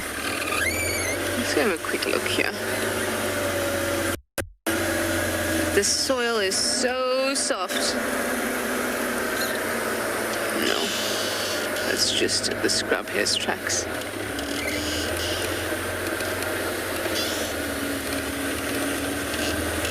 Well, I am not surprised at all by what I just heard, because Tristan has gotten very lucky.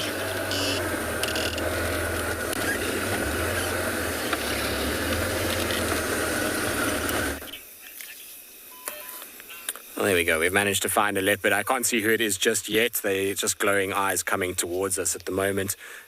Seems to be very aware of something behind it. I don't know if maybe there's a hyena following. It's so far that even with the lights and the infrared, it's a bit tricky to kind of pick up who it is at this stage. I mean, it looks a lot easier on, I'm sure, on your guys' monitors than it is for us here. I'm just trying to see if it's Shadulu or Kalamba. I suspect Kalamba, given that she was around this area this morning. So, I mean, we haven't moved more than, I don't even know, what, maybe 15 meters from those impalas. And on the road, here comes the leopard that's moving straight towards us. It doesn't look like Kalamba from, it's so difficult in this dingy light in real life. You might find that there's going to be lights that are going to go off. It's just my headlights that are going off because I had them on because I was driving. I can't see nicely yet. I need to get it closer. It's so dark for us.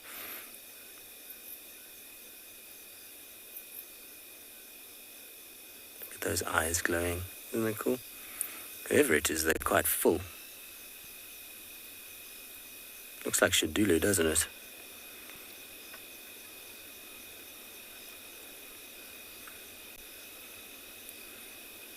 Is it? Yeah, looks like it. I was just trying to see because she's right here in front of me now. I'm just going to put on a little bit of light.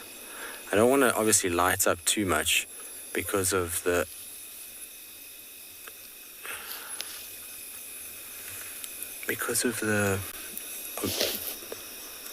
the fact that these impalas are close. But let me just turn around quickly. I just want to be able to turn. I'm also concerned as to why it's so skittish behind it at the moment. I'm just looking, often what you can find is that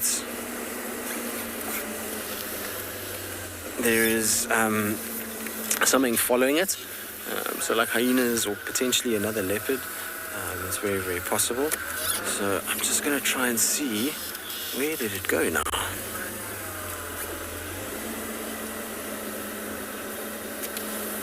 And just like that, magically gone.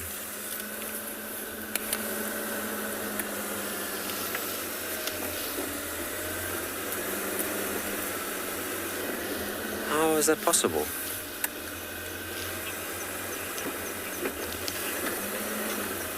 Oh, there we go, way in front of us already.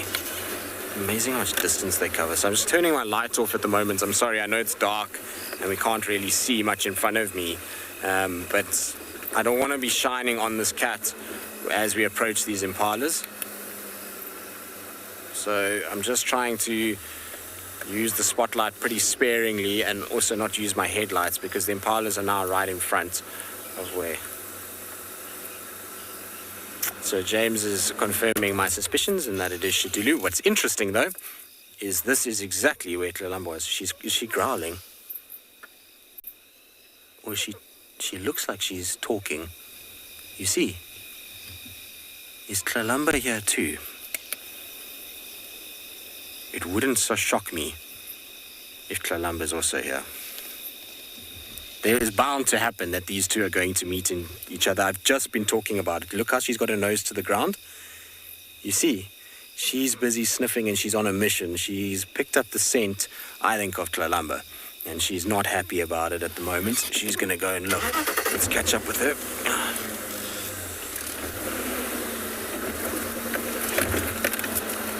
Sorry, I just need lights now because this section of the road, like you see, she's coming straight back at us. She's definitely smelled Kalamba. You can see how her behavior has changed. Look at that nose to the ground. Isn't that crazy? Heather, you say, oh wow, a last minute leopard? There's something right next to us that's just run. She's running after it. Look, look, look. There she goes. So I'm trying to see where she's going. There goes her tail. There's another leopard, I think. I saw eyes for something else. Look, yep, there's two leopards, I think. Let's just try and turn quickly.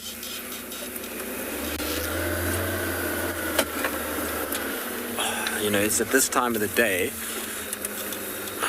Just checking a little bit here, just to see if I can get above this grass. Where did they go? They ran here. I heard one run and saw... Listen, they're now sawing. Oh, she's run far already. Okay, let me try and get around quickly. They're heading towards the other side there.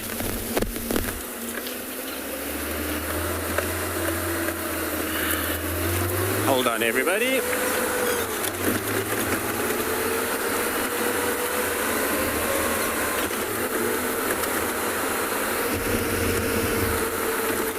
Just need to quickly update the guys because I turned my radio off when we found it.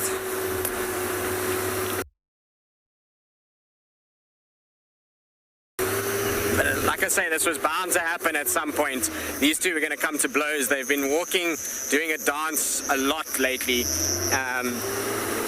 And so there was going to be a problem at some point.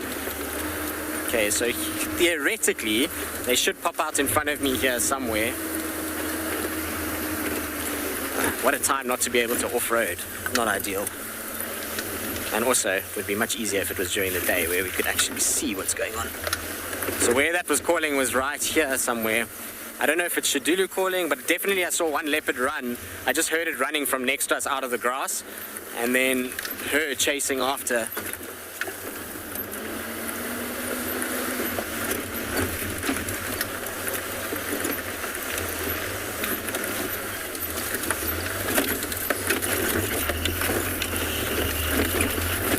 Oh, scrub here, be careful. Oh, here we go. Right here next to me is one.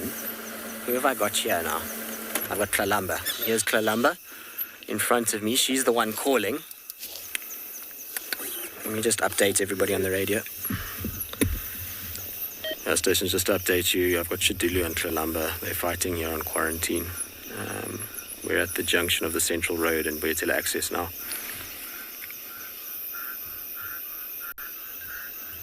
So this... You see Kalamba, look how she's marking. She's trying to make sure she's the vocal one. You see how she's scent marking. I can't see Tswalu at the moment, but she's definitely not too far. Kalamba and Tswalu. Yeah, we're still just busy with these telemarketers, so we probably won't respond. Crazy. So our instincts to come onto quarantine later in the evening was absolutely correct. Now I'm just trying to look at Kalamba's tummy because it does look quite saggy, doesn't it? Kalamba, are you going to give way to Tswalu? Let's see if she does. So you can see she's also looking over her shoulder, but she's heading deeper now into her territory. So what she's doing is she's pushing eastwards now towards camp. So our camp is right here. I'm just going to go forward a bit to see if I can... Look, she's trotting. Typical behavior of Kalamba when she sees another leopard. She's very trotty.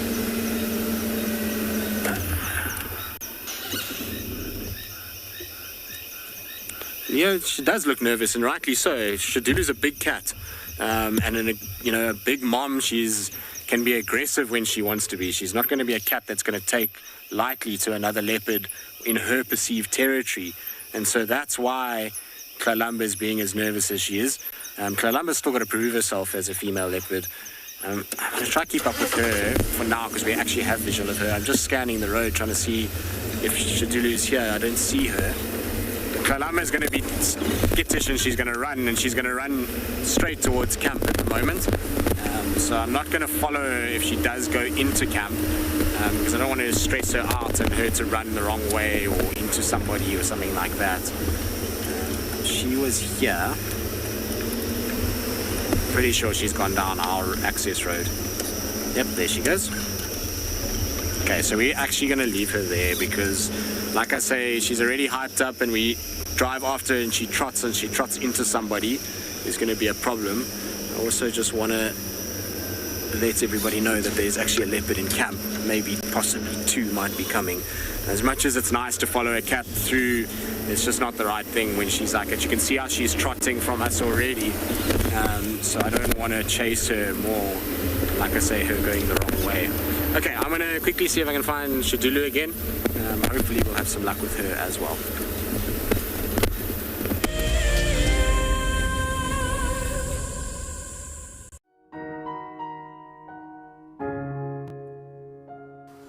As many of you know by now, one of our beloved leopard characters, Hukumuri, recently passed away. I would like to invite you to join me on Saturday the 20th of February as I take an intimate look into his life and pay tribute to the incredible cat that he was.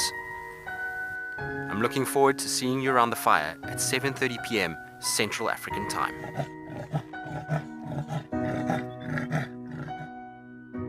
Our bodies are made up of about 60% water, which means that in a very short space of time, you can dehydrate completely. A relatively efficient way of collecting water early in the morning is to take an absorbent material like a sock and to walk through the grass, absorbing the condensed dewdrops on the grass. Once the material is saturated, you can then squeeze it out into a container, or you can suck it out directly into your mouth.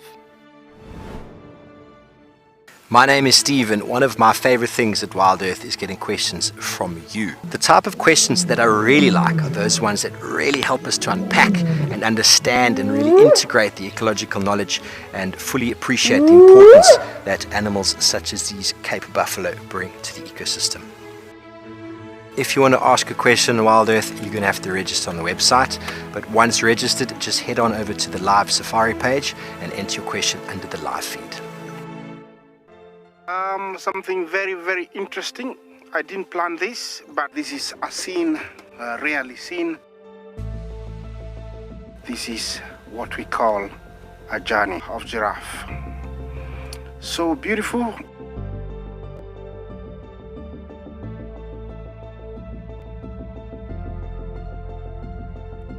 Tune into WildEarth every single day. It's in your nature. What makes andBeyond Phinda Private Game Reserve so special is our massive array of habitats. And with that comes, of course, a beautiful diversity of landscapes, but also an incredible biodiversity in terms of plants, bird life and animal life, as well as, of course, our conservation success stories with cheetah, with rhinos, now with pangolins too. Catch up with the guides daily here on WildEarth.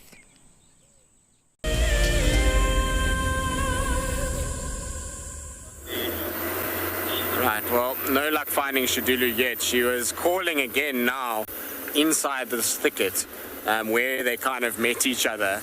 That's the last time I heard her, was inside there between basically where Trishala is and where I am. Trishala's ahead of me in the road here. So I was just trying to scan to see if she comes out, but unfortunately not. The good thing is it doesn't seem like she's following Kalamba, so it seems like both of them realized, hang on a second, we're on our borders here, and there's another cat, we need to move ASAP and get out the way. And they both now gone their separate ways, which is what you really want. You don't really want a tussle. Female leopards can be brutal when it comes to fights. They can really hammer each other. So it's not a good thing when they come to blows. So I'm quite glad at this stage that both individuals seem to have separated and they're not following each other for now. The night is still long, and who knows, Shadulu might start to try and follow her around. I'm just going to have one quick last look where we had Kalamba, just to see if Shadulu doesn't pop out there. And if nothing, well, that's the way it goes. I mean, at least we managed to confirm that it was Kalamba that was also here. I had a suspicion it was her, obviously, because we knew where she was. And we were spot on. I mean, she was stalking those exact impalas. We just couldn't see her because she wasn't facing us. So we didn't have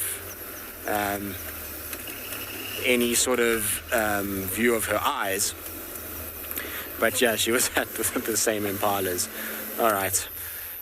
Unfortunately, though, it's that time for us to say goodbye. At least, like I say, it looks like we're not going to have too much of a worry in terms of these guys fighting anymore. It looks like they've separated. Trish said she can hear it calling a little further away. So we'll just listen out during the night and hopefully tomorrow have an answer. But until then, bye for now.